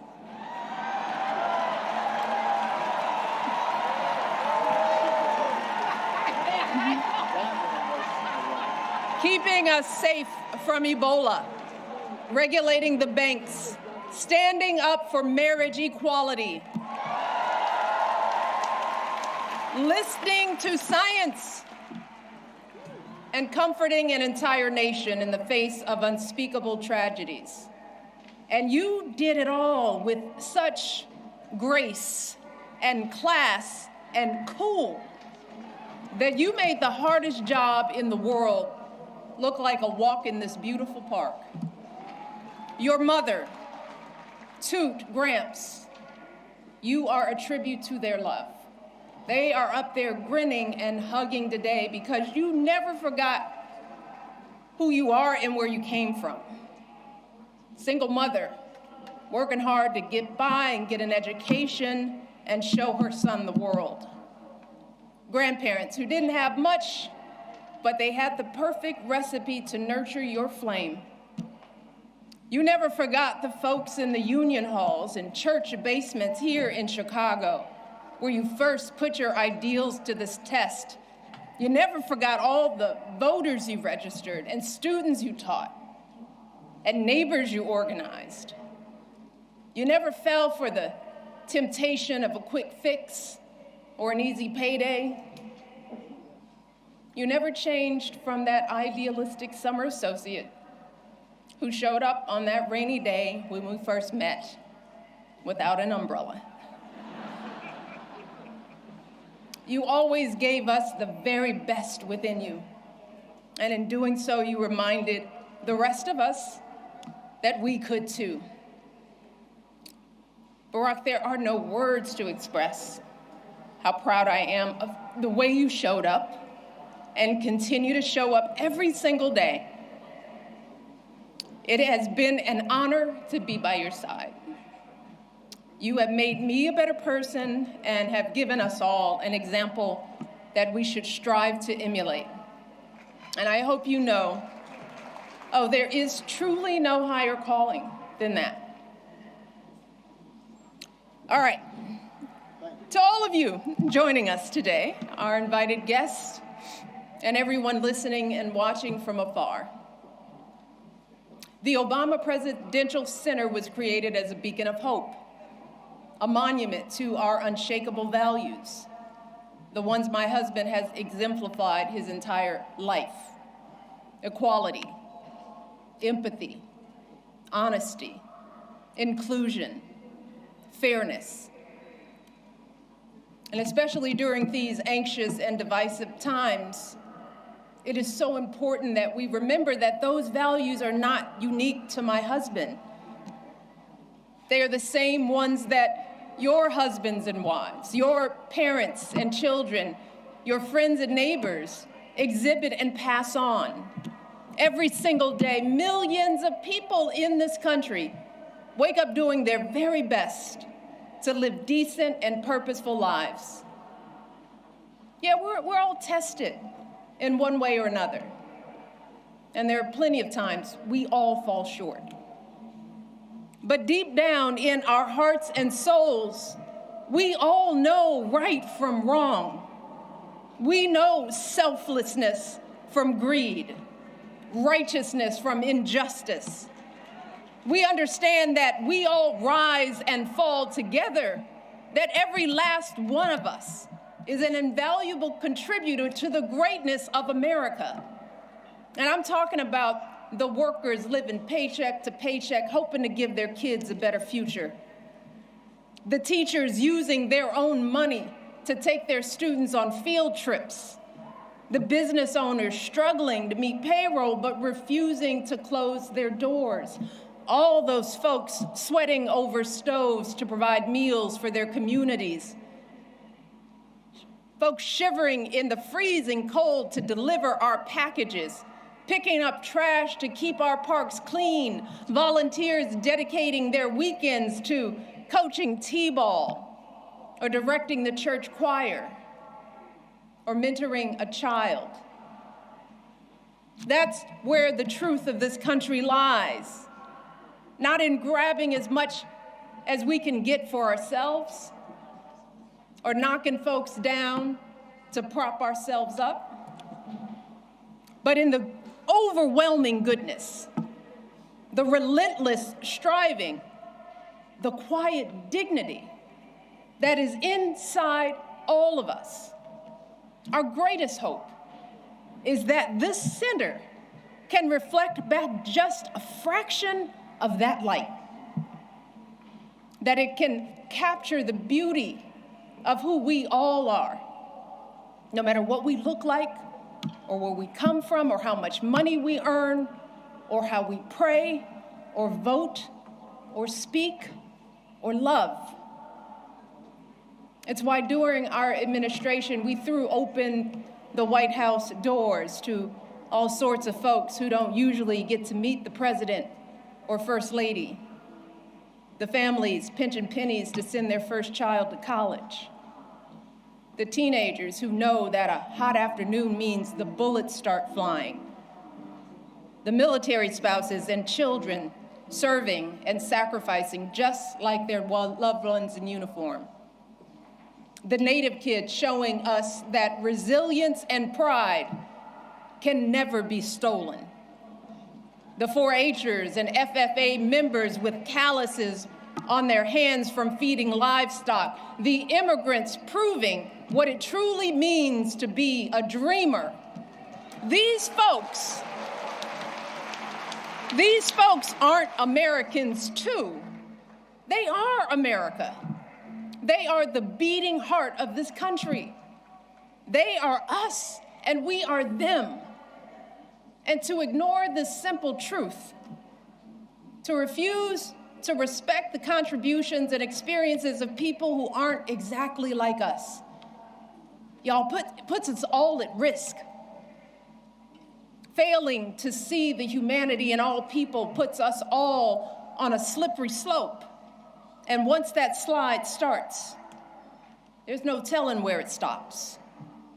A dangerous precedent that flies in the very face of our faith and of the founding promise of this democracy, that all of us are created equal, that each of us is a child of God with inerrant value.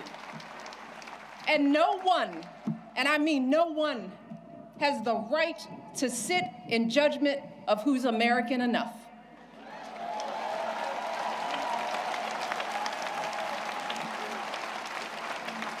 And that's why, folks, we simply don't have the luxury or time to be cynical or complacent, to wring our hands in despair, to wait for someone else to fix the problem. Y'all, hope is all we have, because hope is the essential spark that lights the fire of change. But hope is a choice. Whether or not we use our voices to speak up is a choice.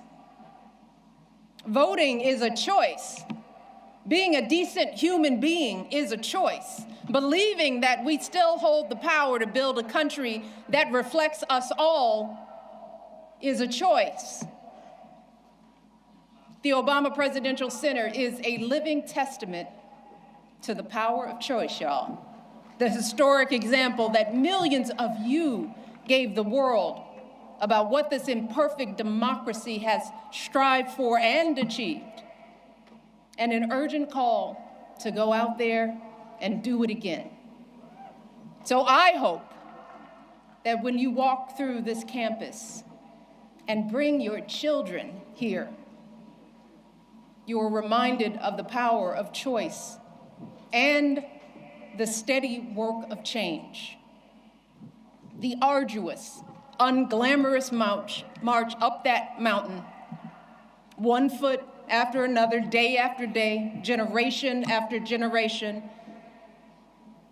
But I also hope you fully absorb the elation of achieving something together. You know, that feeling when you clear the tree line and see a vista that takes your breath away. A feeling that can never be erased. And I know that can be hard to grasp right now, when everything feels so upside down, when fact and fiction run together, when folks seek to stifle speech, limit access to education, devalue diversity, erase the inconvenient parts of our history, when our phones constantly buzz with the latest outrage. So I hope that this place can offer a respite from all that, at least for a little while. I hope it can reignite the optimism and empathy and ambition that has always powered this country's greatest change. So we want you to come here and put away your phones and talk and laugh and cry, because you're gonna cry, and make new friends. Get your hands dirty in my garden. Push your baby on a swing in the playground. Have a romantic picnic on the great lawn. Because that's the work of democracy too. Being neighborly, taking care of public spaces, having some fun, enjoying each other, shaking out of the isolation and division that have crept too deeply into our lives.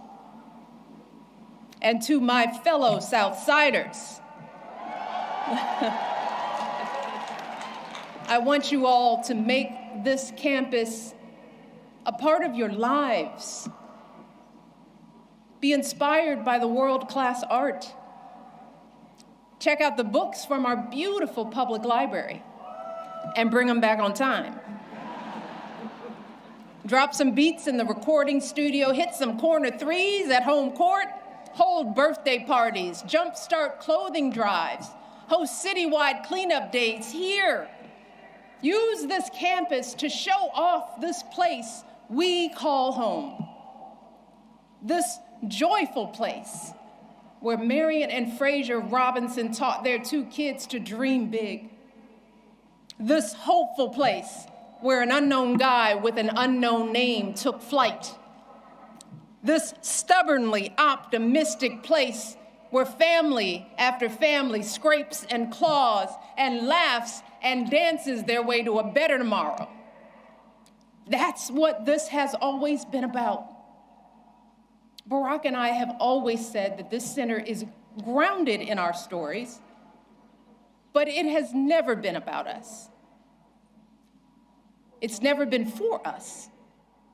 And it's gonna be here long after we're gone. So what it becomes and how it's preserved, that work has to be done by all of us, just like our democracy. And thankfully, you have shown the world what we are capable of. You've proven that a lasting legacy isn't an award or a name on a building or a number of zeros in a bank account, but the difference we make in one another's lives. It's about seeing each other and showing up for each other and carrying each other when we're weary or faltering or losing faith. That's how you build something that endures. And that's what you all have done at every twist and turn of this extraordinary journey. You have protected and proclaimed the hope that beats within the heart of this campus. You've rekindled and renewed this untamable, unpredictable, and unbreakable democracy.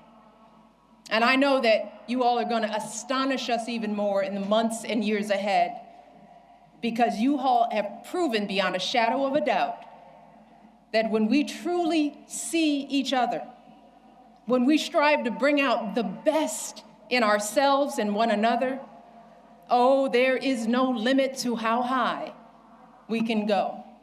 Thank you all. I love you all. God bless you, and God bless this country we love.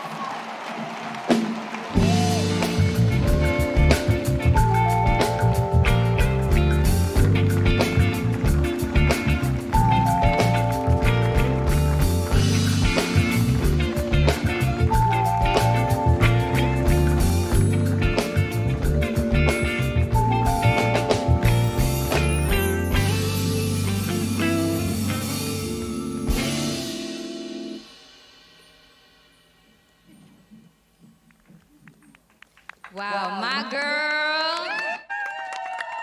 I love her so much. Mrs. Obama talked about the power of community, and moments like this matter because, listen, somewhere in this crowd is a future filmmaker, a future teacher, a future entrepreneur, a future creator, a future anything. Days like today can change the way we see what's possible for ourselves. Now, we got all the future change makers over here. How are we feeling? Good? Listen, I'd love to start with you because, listen, we was watching together Mrs. O's speech, and I saw you in tears. What does this mean to you and your sons, and what does this mean as a whole being here in this moment? It means absolutely everything. I brought my two boys from California so that they could see a leader that was a part of everything: integrity, honesty, true leadership, a beautiful love for his wife. So it means everything. Well, we are so excited. And listen, not only are we excited, we are so happy to keep moving forward, keep the energy alive, and we'll check back with y'all soon.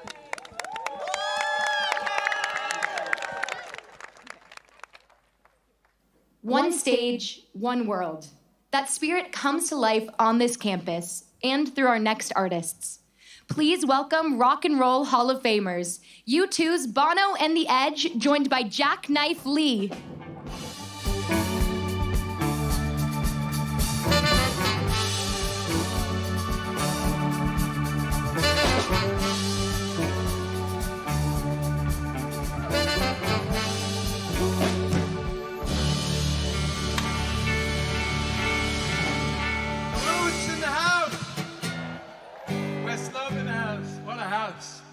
What a wonder. They're calling it the Obama list at home, just so you know. We're here representing the Irish in Chicago and all over the world. And yeah, thank you for the loan of your country. Some of us might not be, some of us are not giving it back. So. Here we go.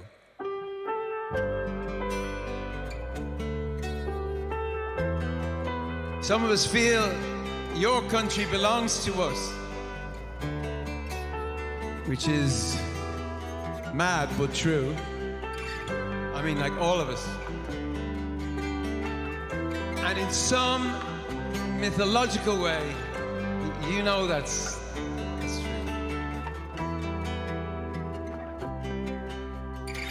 the more you see, the less you know. Sometimes you better grow. How much knew more then than I do now. Neon hot day glow eyes, city lit of fireflies. They were advertising in the skies for people like us. And I miss you when you're not around.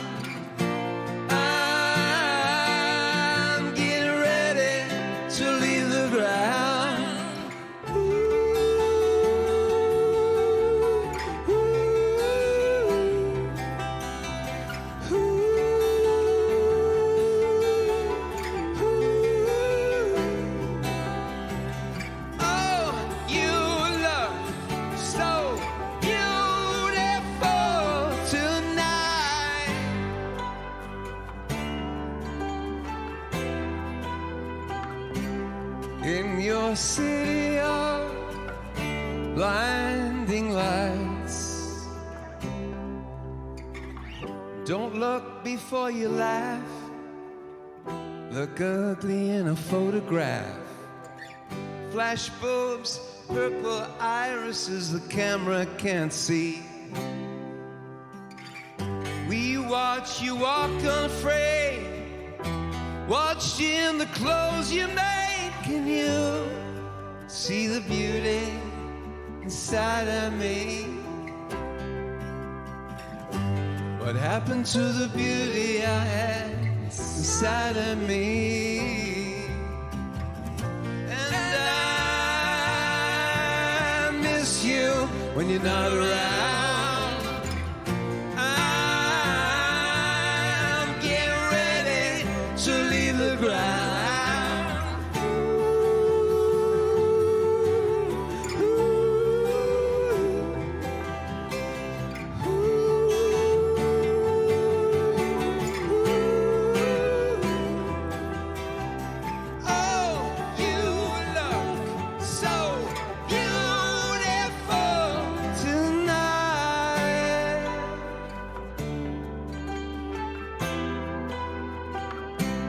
In your city of blinding lights,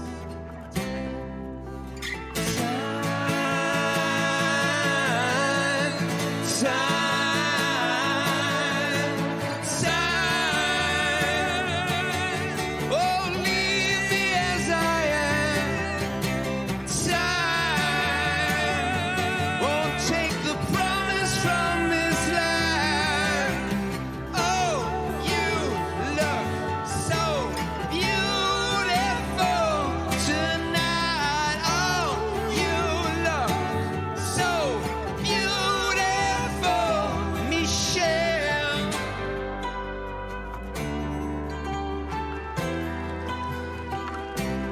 In your city of blinding lights, the more you know, the less you feel. What some pray for, others steal. Blessings not just for the ones who kneel. Luckily, lucky me, lucky we. In the company of Jackknife Lee, 46, 42, and 43. Civility, hold tight to democracy. Community, isn't she lovely? 44 and the family.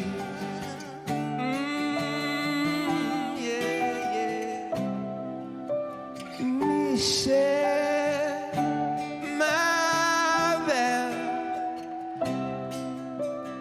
Michelle, my belle. Sing it now. Michelle.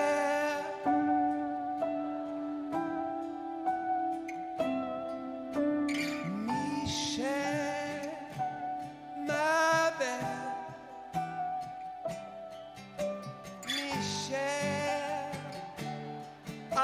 belle.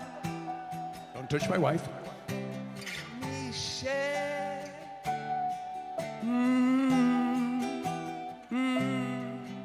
Michelle, my babe.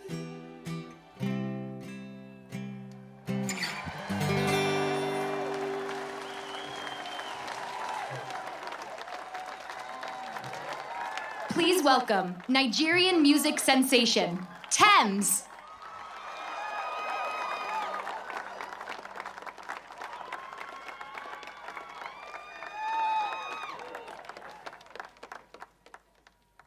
Thank you. I'm so blessed and honored to be here. This one is to you, everyone in this room, to Mr. and Mrs. Obama, and to Sandra and all the family. Are you ready?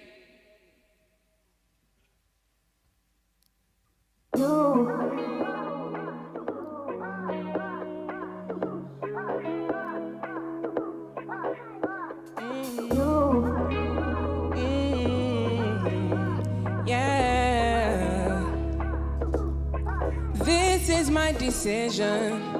Decision. This is my decision.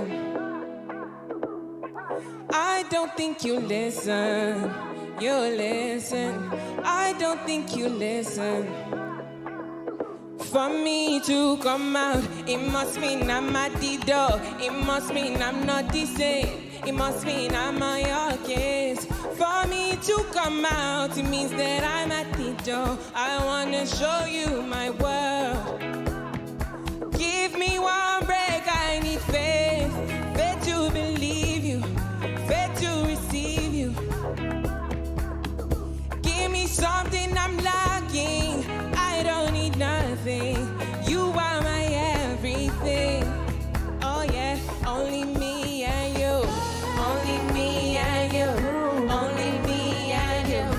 Only me and you. Only me, only you. Only me and you. Only me and you. Only me and you. Only make me your matter. Make me your matter. Make me your matter. Show me your substance. Make me a person. Make me your person. Give me one break. I need faith. Faith to believe you. Faith to receive you. Give me something I'm lacking. I don't need nothing. You are my everything. Only me and you, yeah. Only me and you. Only me and you. Only me and you. Only me, only you. Only me, only you. Only me and you. Only me and you. Only me and you. In my head, only me and you. In my head, only me and you. In my head, only me and you. In my head, only me and you. Me and you. Me and you. Me and you. Me and you. Me and you. Only me and you. Thank you so much. Please welcome Latin music superstar Marc Anthony.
What a beautiful set of iconic legends and global superstars. Here's our last little hurrah here at the Midway. We got someone that's incredibly amazing that worked at the Accidental Activist, which is incredible. We got Malia's art teacher. You want to say hi? Hey, Malia. So sweet. Today is your girl's birthday, so happy birthday. Best birthday ever.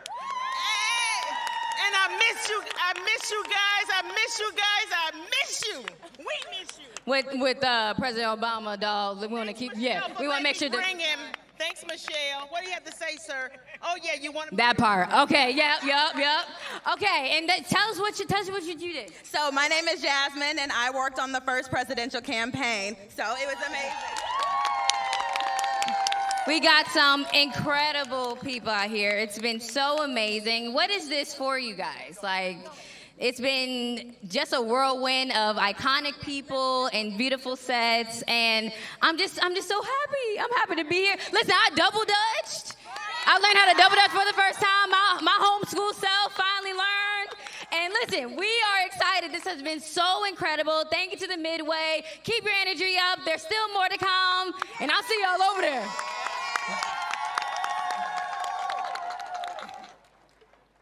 All the way from the president's hometown of Honolulu, Hawaii, please welcome an alum of the Obama Foundation Leaders Asia Pacific Program, Dr. Punihei Light.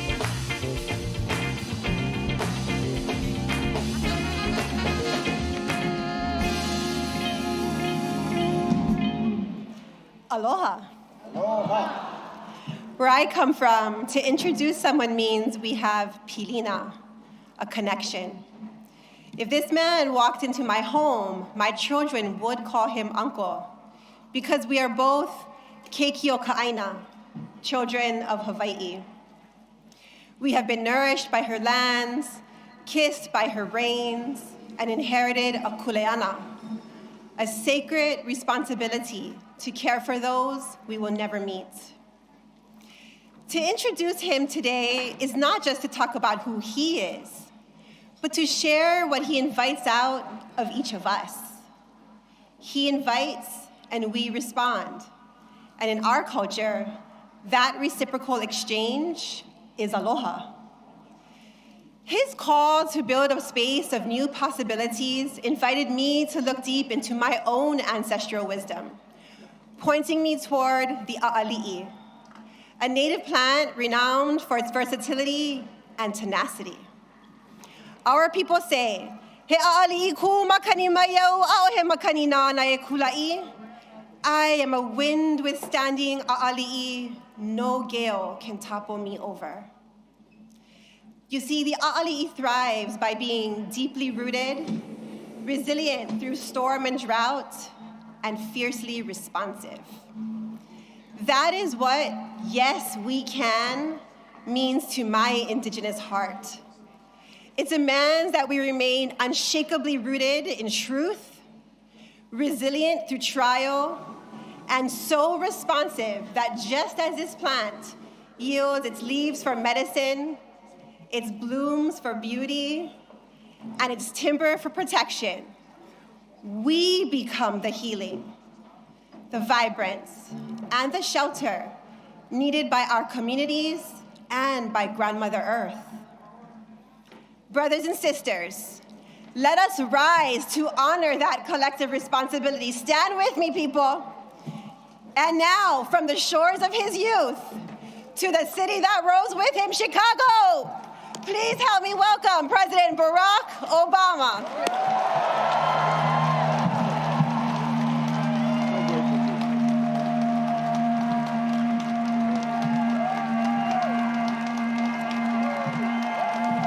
Hello, Chicago. Sweet home, Chicago. Please have a seat. Thank you, Punihei, for that outstanding introduction. President and Mrs. Bush, President and Secretary Clinton, thank you for being with us today and for your devotion to our country. And President and Dr. Biden, thank you for your steadfast partnership for 8 years. Joe, we started as running mates and ended as family. And we would not be here without you. And we are grateful.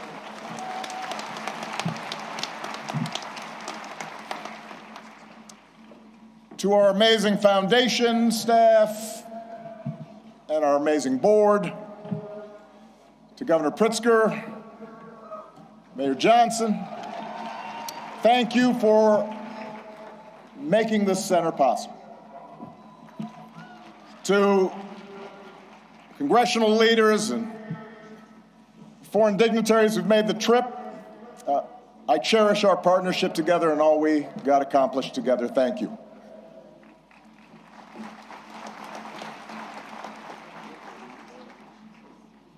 To Michelle, she did me wrong. She wouldn't let me see her speech. She knew she was gonna mess me up, and she did it anyway. But she's always made me better. And I could not be more grateful. And to Sasha and Malia, what can I say? You mean everything to me. More than 40 years ago, on a late summer afternoon in 1985, I arrived here in Chicago, entering the city through the very spot where this center now stands. I can still picture myself heading down what was then Cornell Drive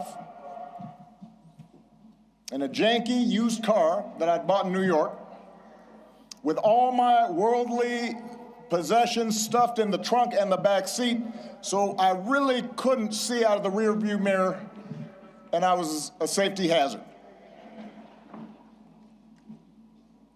And I was 23 years old.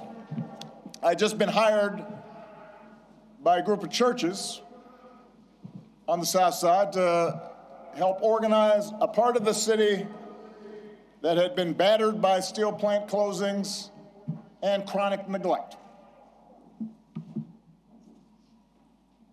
And I didn't have much organizing experience. Didn't know anybody in Chicago. But I had been inspired by the civil rights movement, and I knew I wanted to make a difference. And although I wasn't sure exactly how I was going to do that, I was possessed with this abiding faith that if we could give people more of a say in the forces that govern their lives, if we could bridge some of the differences that drove us apart, then we could build an America where everyone counts and everyone has a fair shot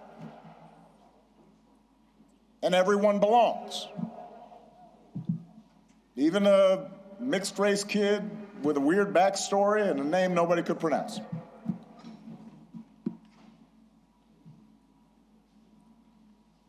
And it was here, in this city, a city of broad shoulders, that I found what I was looking for.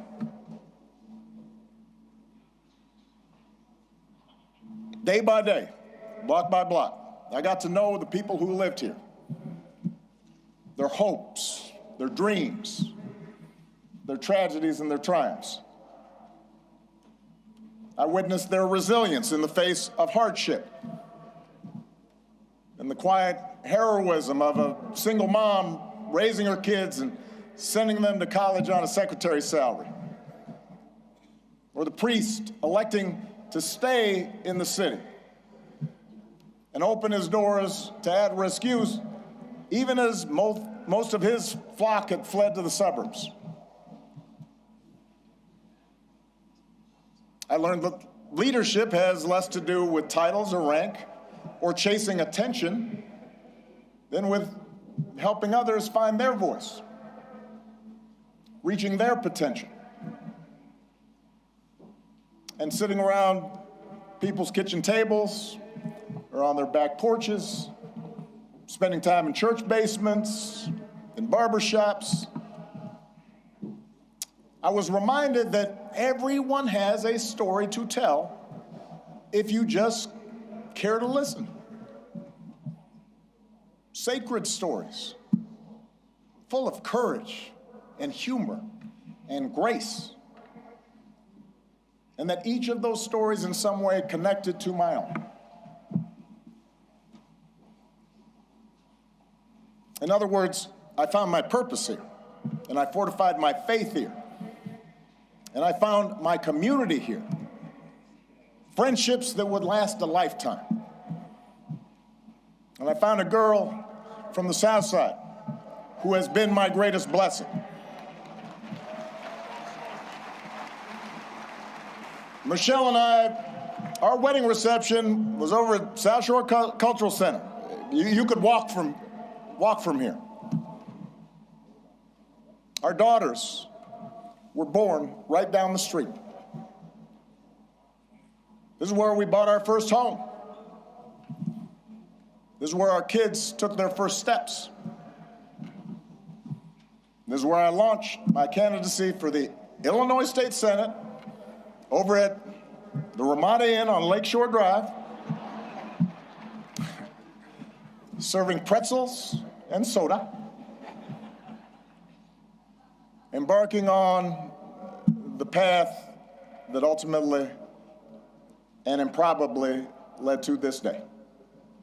So, for me, this center could not be anyplace else. It's an expression of thanks, an acknowledgement that so much of what I hold most dear, I owe to the people of this city and the people of these surrounding neighborhoods.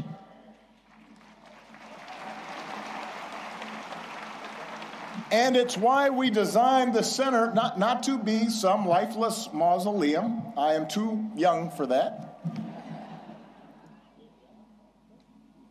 Not just a place to see Michelle's dresses, although I understand that will be the top attraction. We wanted it to be a vibrant, living celebration of community, where we can learn together and share the joys of art and music and sport and play. Because it's in those moments that we're reminded of our common humanity.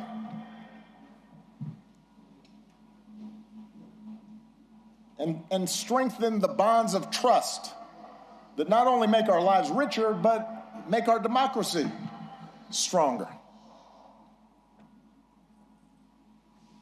Now, we also wanted this center to be a celebration of the extraordinary public servants, many of whom are here today, that made this journey possible. Some of you helped get me elected. Some of you I had to talk into joining my administration. Some of you were seasoned veterans who helped show a rookie president the ropes.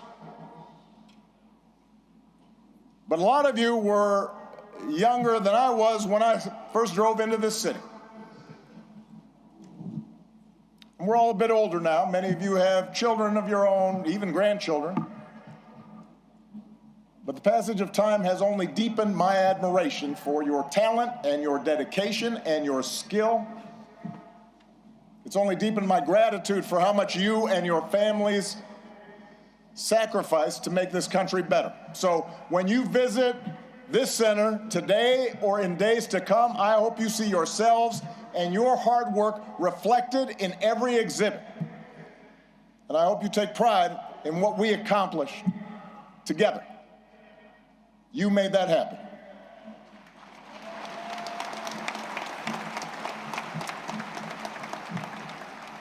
Now, of course, we did not accomplish everything we set out to do. No administration does. Some of the exhibits reflect unfinished business. In some cases, my own shortcomings and mistakes. In some cases, because, as a sign I kept on the Resolute desk read, hard things are hard. And that's especially true in a big, raucous, diverse, argumentative democracy like the United States of America. Everybody's got an opinion. And that means getting stuff done involves reconciling the demands of a couple of 100 million people. Democracy can be frustrating. It can be slow. It can be inefficient. And yet, more than anything, I hope this center will serve as an affirmation of just how special, how precious our democracy truly is, and remind us what we can achieve when we embrace our shared responsibilities as citizens.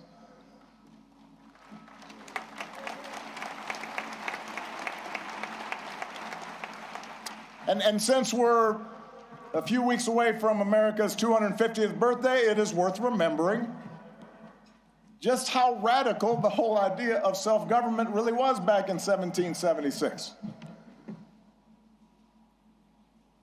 To that point, human history was a tale of conquest and caste and rigid hierarchies. A world where the strong dominated the weak, where power and wealth and status flowed through lineage, and the many were ruled by the few. But out of the fire and steel of a revolution, a different story took flight on this continent.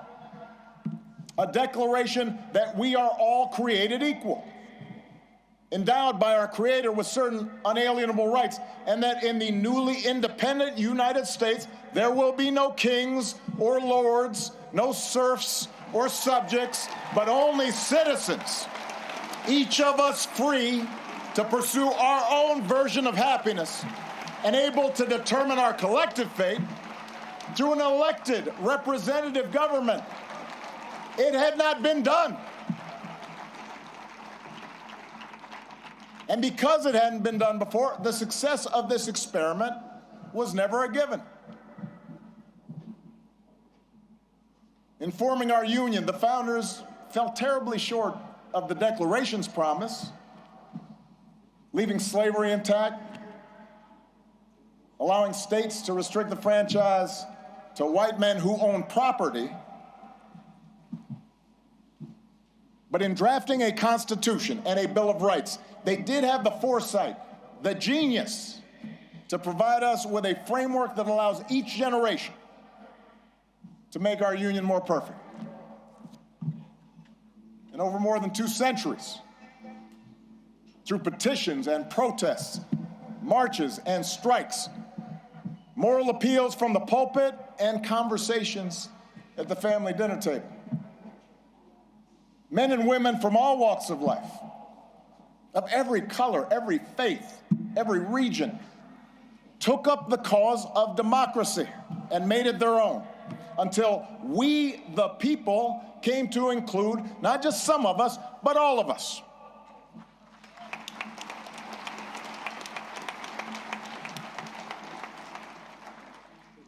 And that's why the story we tell in this building begins not with Michelle's origins or my origins, but with our nation's, with a founding era print of the Declaration of Independence, and a pen and inkstand used by Frederick Douglass, Lincoln's Bible, and a pamphlet by Ida B. Wells, suffragist buttons, and a hard hat worn by FDR's Labor Secretary, Francis Perkins. And it's why the exhibits here focus not just on policies, but on the shared values that make democracy possible. A belief in the intrinsic dignity and worth of all people, and that no one is above the law or beneath its protection. a belief in checks and balances in our government, and an accountability that comes with it, an independent judiciary, and a robust free press. A belief that our military and law enforcement owe allegiance not to any president or political party, but to the people and our Constitution.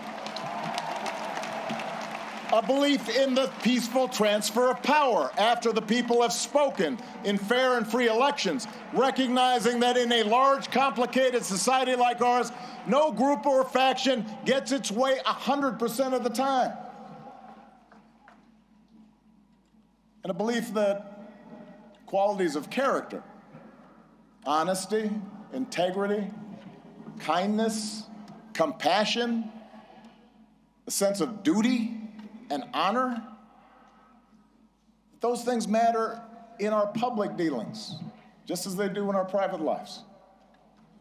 These are not,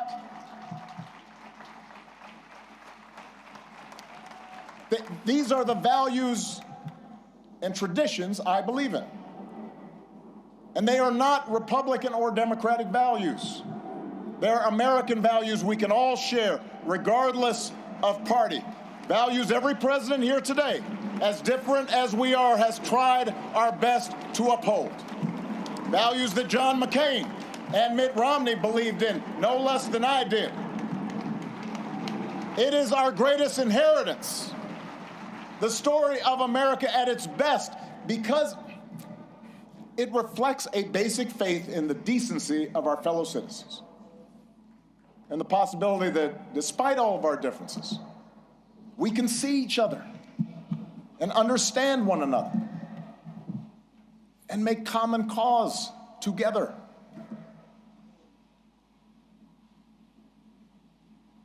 That's what I hope every visitor to this center takes away from their experience. And that's why if you come for a day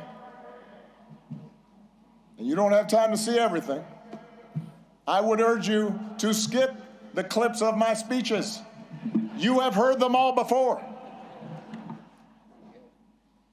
In favor of the stories of those ordinary citizens who helped make that change happen.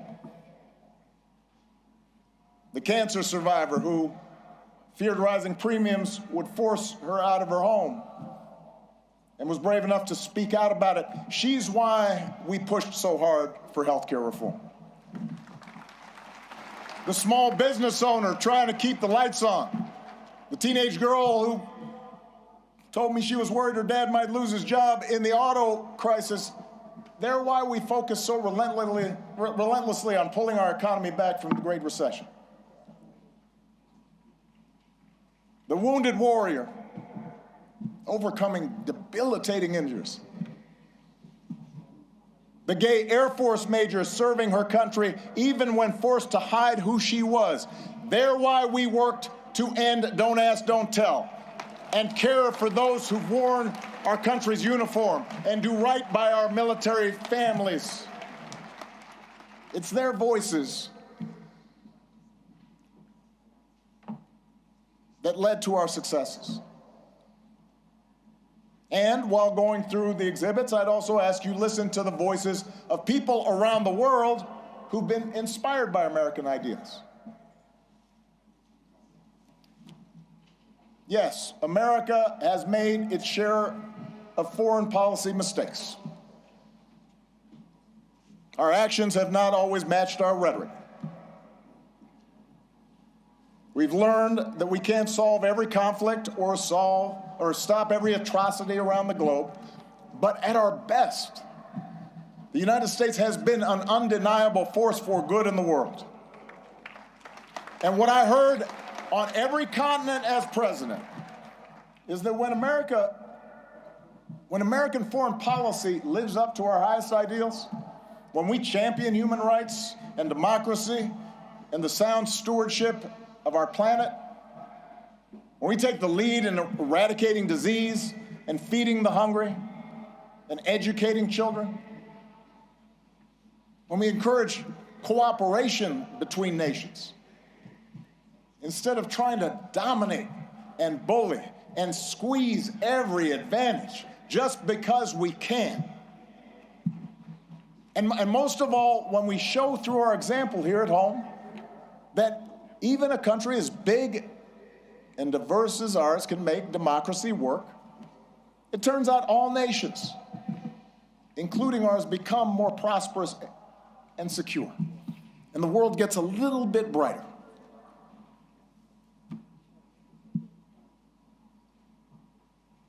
I recognize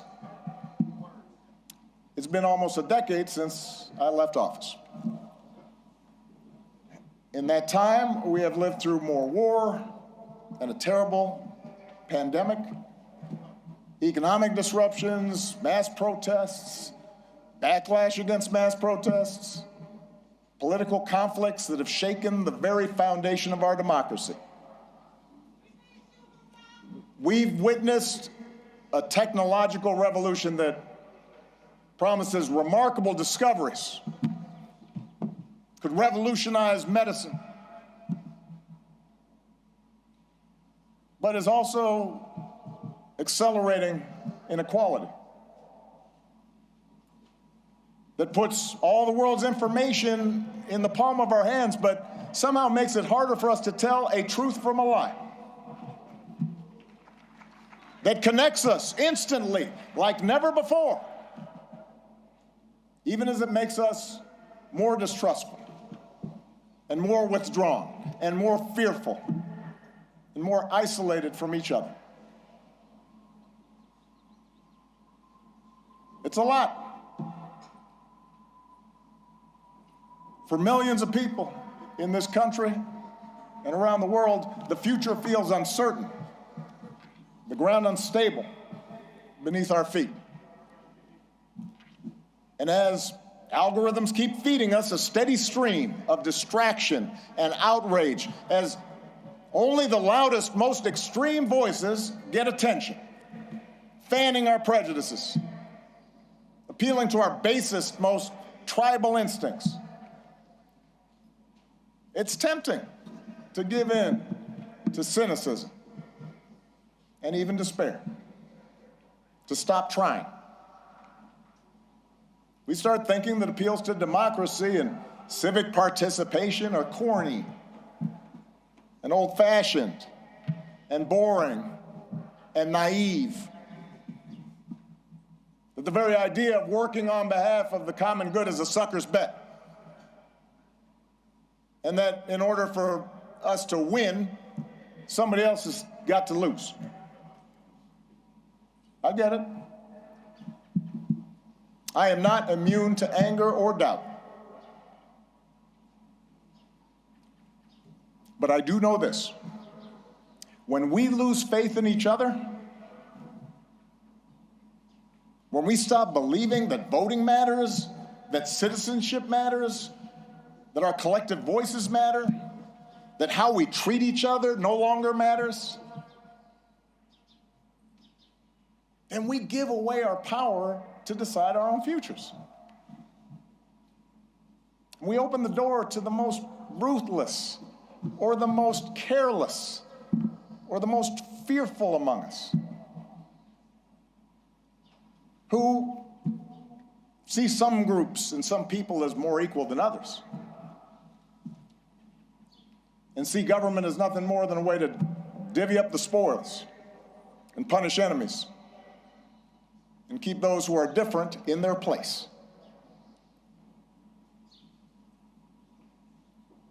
I do not believe that is the story of America that prevails in the end. I don't believe it because for us to give up, for us to give in now, after all this country's been through, to cynicism and division would be a betrayal of our founding ideas, a betrayal of our faith. And I remain convinced that the overwhelming majority of Americans feel the same way. That as unsettled as we are, people aren't looking for perpetual anger and division. They are looking for fairness and common sense and mutual respect. That deep in our gut, we want to find a way to turn towards each other again, not further away.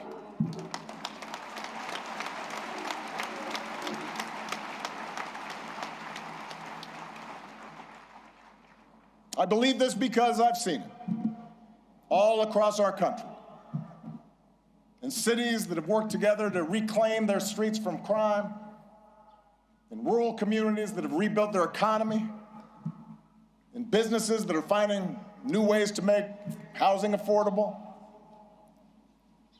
in those ordinary people in the Twin Cities who brave frigid temperatures, risk their own safety, standing shoulder to shoulder to look out for their neighbors and sometimes look out for strangers because they knew that was the right thing to do. I've seen it.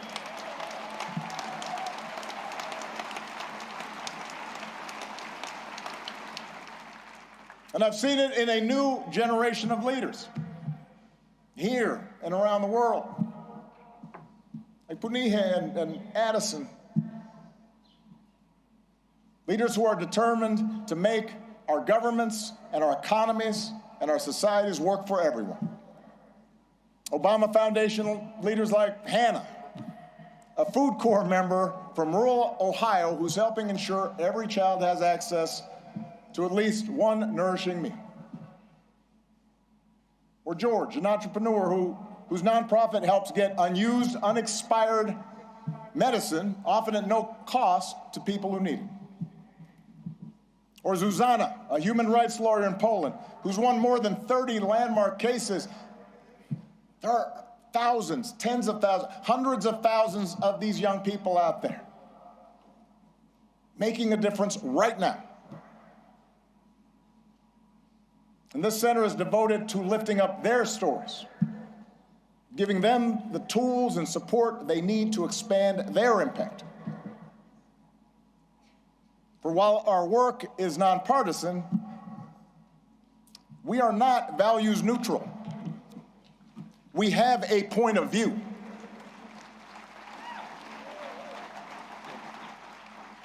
The exhibits in the center are not meant to evoke nostalgia for some gauzy bygone era, some unattainable past that we can dream about and say, oh, we miss you, Barack. They're meant to remind us of who we can be, to remind us of what's possible, so we can forge ahead, clear-eyed and confident, and do the work that still needs to be done. We can learn from the past, but America's story isn't frozen in the past.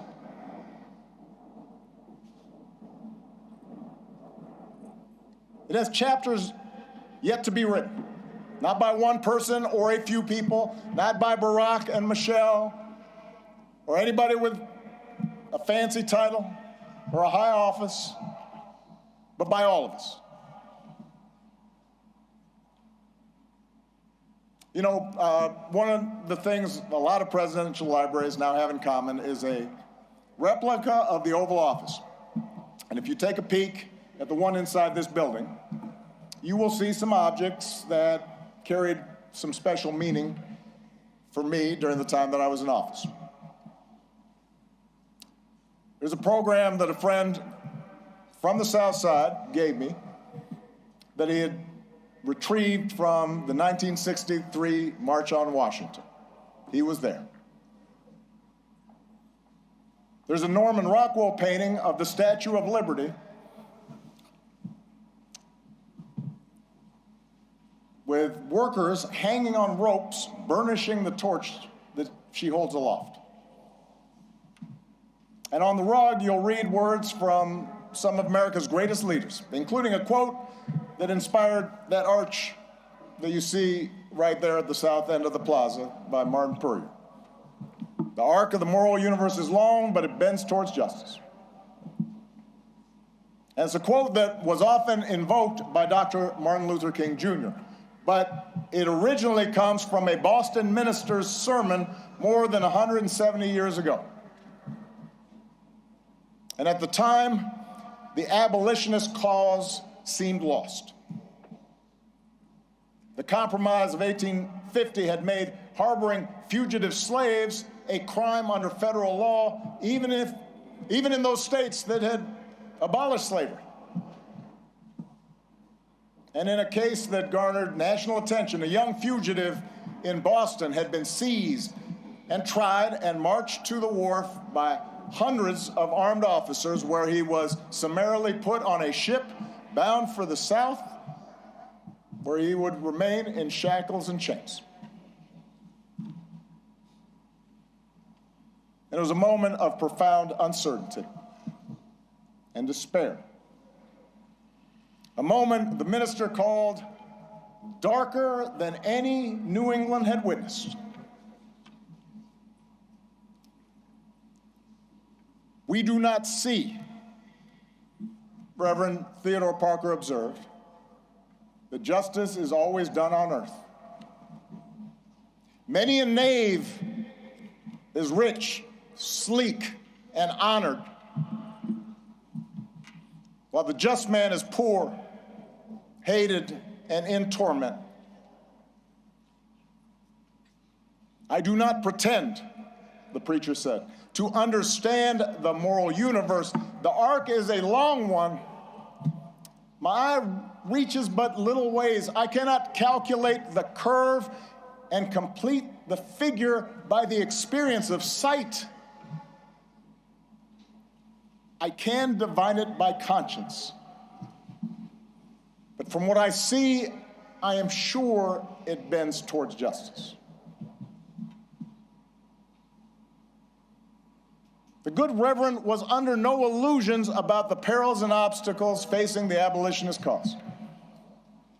His words offered no easy answers, no comforting assurances that he or his congregation would live to see the progress they so desperately sought.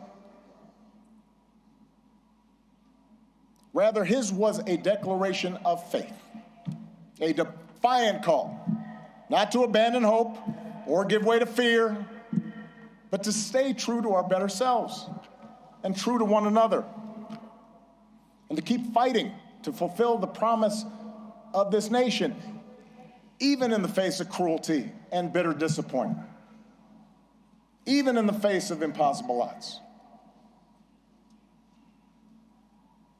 It is that spirit that we open the center today. The same spirit that so many of you showed all those years ago. The same spirit that inspired generations of Americans to meet the challenges of their time. The same spirit that is alive and well here on the south side of Chicago. The same spirit that will see America and the world through its present trials. There is a new generation out there, ready to write the next chapter of our story. We intend to help them do it, and we ask that you join us. Thank you. God bless you. God bless the United States of America.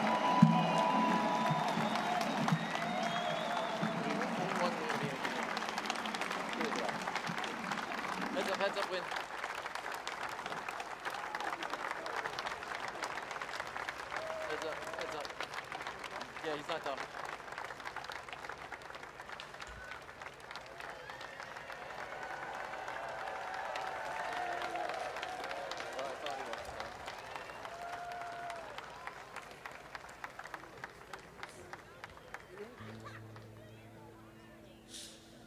Hi, I'm Bruce, and and I'm so glad to be here this afternoon for President Obama and Michelle, Malia and Sasha. You know how I love you all. Oh, what a glorious task we are given to continually strive to improve this great nation of ours. That was from President Obama's speech at Selma. President Obama and Michelle, you have exemplified that ideal with lives that have served us all with heart and commitment, love, and compassion. This is land of hope and dreams. This is for you.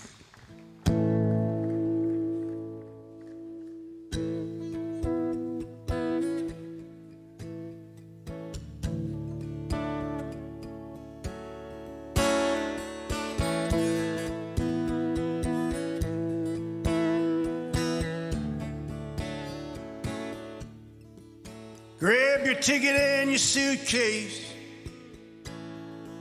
Thunder's rolling down this track. You don't know where you're going now, but you know you won't be back. Well, darling, if you're weary, lay your head upon my chest. We'll take what we can carry, yeah, and we'll leave the rest. Well, big wheels roll through fields where sunlight streams. Oh, meet me in a land of hope and dreams.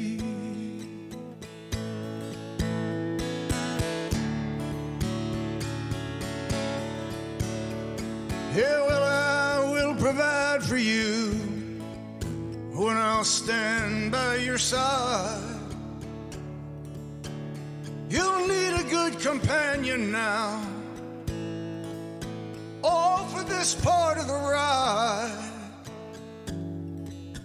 Yeah, leave behind your sorrows. Let this day be the last. 'Cause tomorrow there'll be sunshine,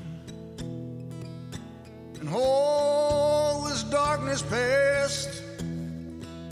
Big wheels roll through fields where sunlight streams.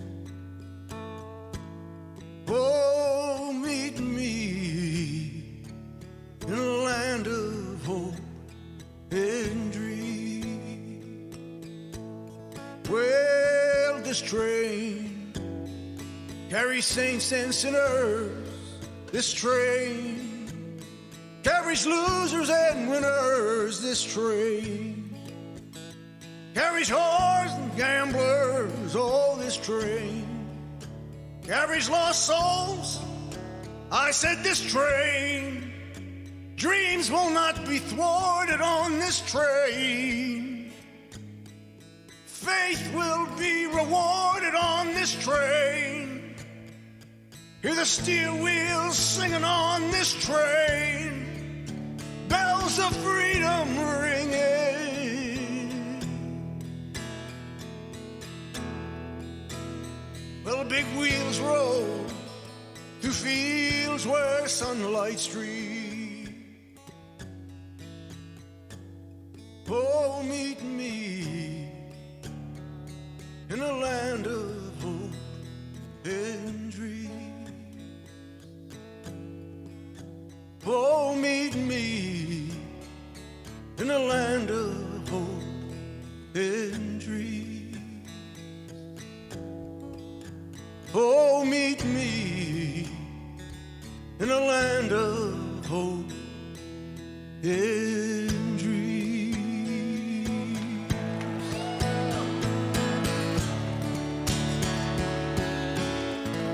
Thanks. I love you. Thanks, Brother Bill. Thank you. Thank you. I am honored to bring out one of my great heroes, the great, great Stevie Wonder.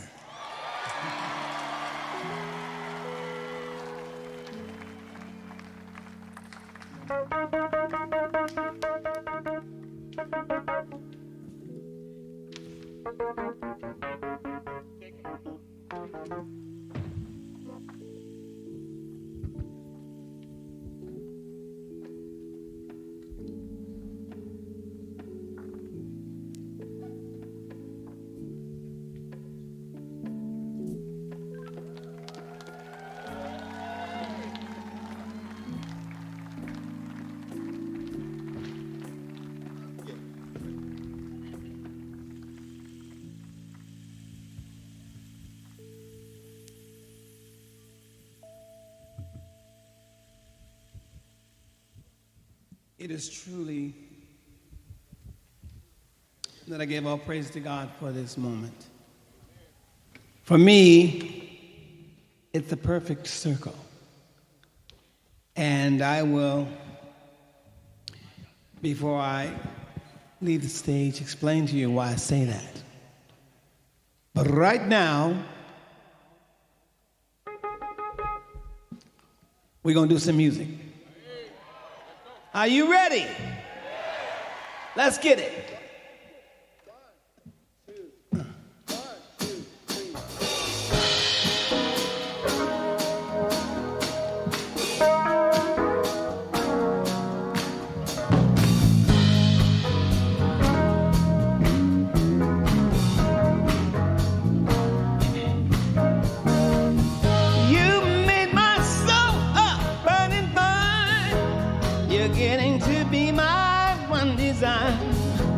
You're getting to be all that matters to me. And let me tell you, girl, I hope and pray each day I live. A little more love I'll have to give. A little more love that's devoted and true. So all I do is think about you. Hey, baby. Just think about you. Think about you, baby. Oh, think about you. Maybe just suppose I should happen to cross your mind. Find some gentleman like me you've been deep in trying to find. And let me tell you, girl, think of how exciting it would be if you would discover it feels like me. If you would discover this dream is for two. Well, I'm gonna tell you, girl, I'd light a candle every day and pray that you'll always feel this way, and pray that our love will forever be new. All I do is think about you. Yeah, baby. Just think about you. I think about you, baby. Yeah, baby. Just think about you. Can't you feel the fire burning? Can't you feel the wind humming? Your body, baby. Oh, can't you feel the wind blowing? Can you feel the wind blowing? Yeah. Just think about you. Oh, all I do is think about you.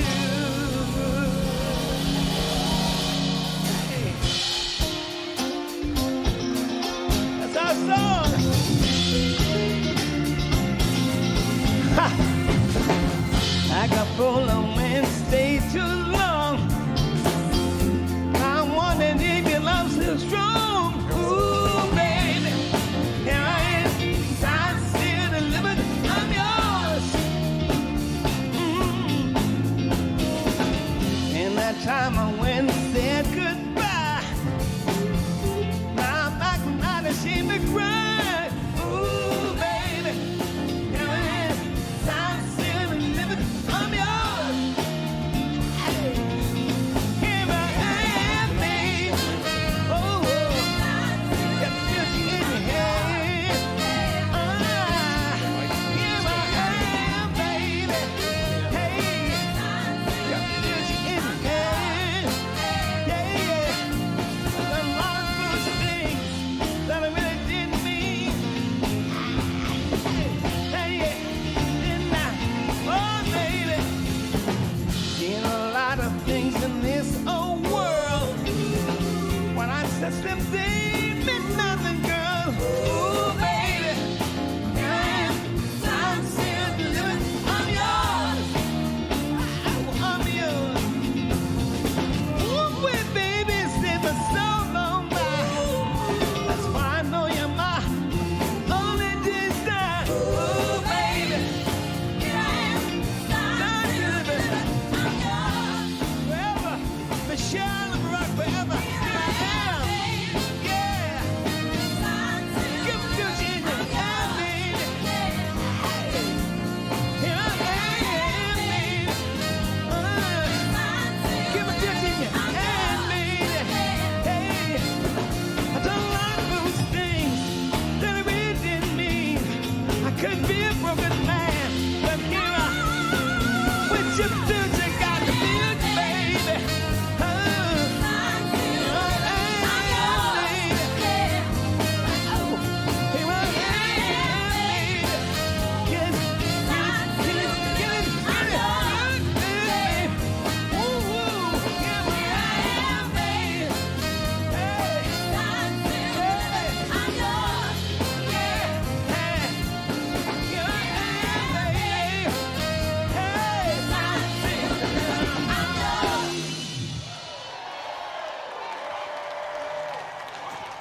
Yes!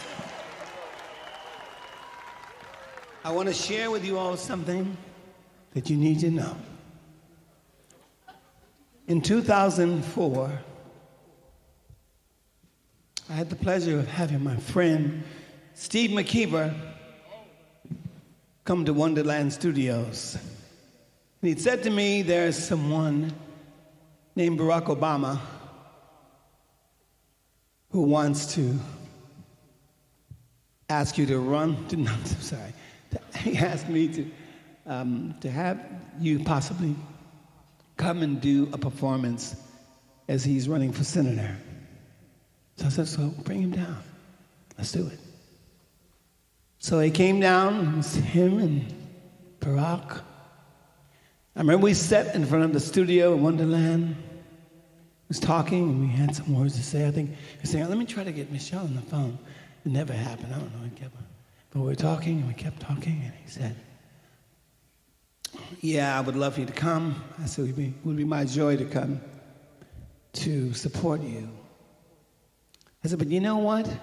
From talking to you in my spirit, because here I'm telling you something that's not political, but it's spiritual. I said, in my spirit, I know that you're running to be a senator, but I'm seeing you as being a president. I said, let's pray on it. And so we prayed on it. And now we see what faith without fear, and faith living in truth, and understanding that the spirit is that we have to follow that spirit of positivity. Because I believed it, I knew it, I imagined it then. Now we are celebrating it. President Barack Obama.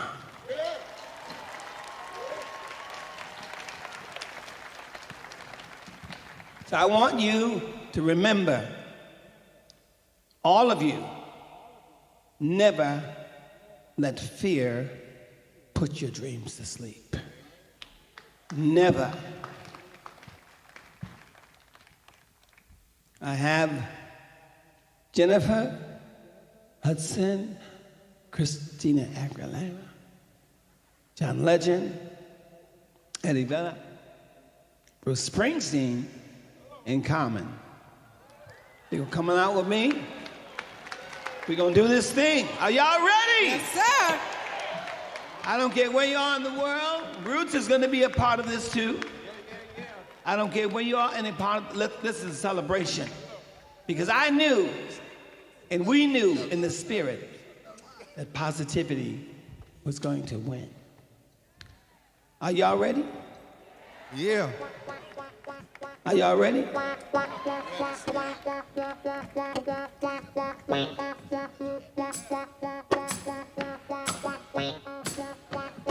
One, two.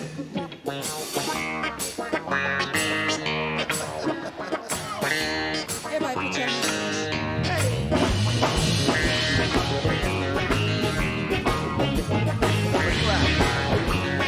Clap your hands.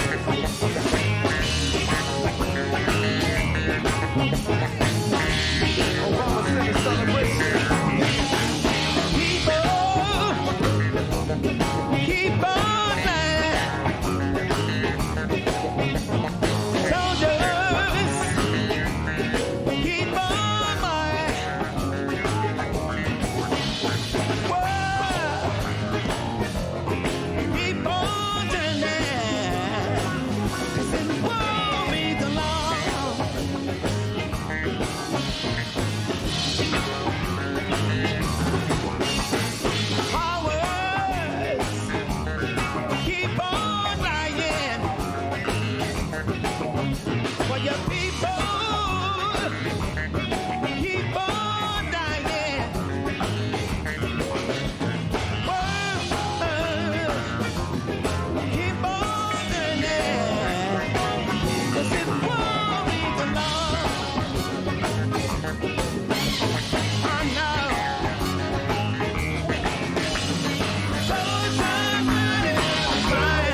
take it under. I'm on stage with my man Stevie Wonder. This is how it is, Southside 87. On stage with Jennifer Hudson and John Legend. This is how it be in the center, Obama Center. It's colder than winter, so beautiful, so beautiful. What I can do, check it out, it's usual. Usual like common for me and you. This is the type of thing that we can do. Like you too, just like Bono. We came to rock and hit live in Chicago. Yo, it's like this, we got the dream. On stage with Bruce Springsteen. How can it be things can get better? Thank God I'm here with Eddie Vedder. We get it all together, we can storm. Constant show, you know the whole form. When it goes on, it keeps going on and on. Yo, I can keep lighting. They can say respect to Joe Biden, President Biden, and Coach Bush. This is how I do, yo, Operation Pushes. I push on down, I'ma keep jamming. Respect to who? Fred Hampton, and of course, all my people here in Washington. You know how we do, we all equal, saying the thing. This is like this Dr. King, we did it like this. Compton, we don't need no drama. Respect to Obama and Michelle. This is how we dwell. You can tell, check it out, never fail. This is like this when I come down, y'all. I can say, yo, we can stand tall. Yo, this is like this Chi-Town. We gon' take you, Stevie, to higher ground.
Stevie Wonder! Stevie! A legend. Great, man. Thank you. That was fucking believable. That was fucking unbelievable.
Thank you for joining us today.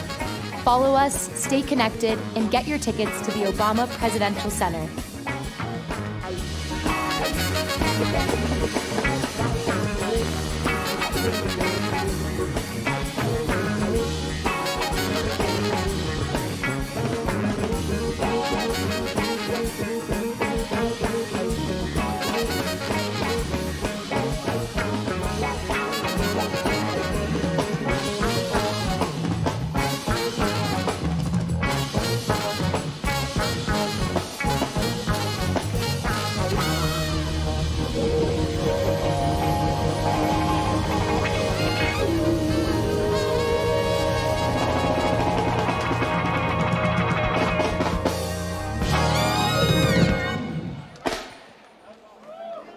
Look at my granddaughter.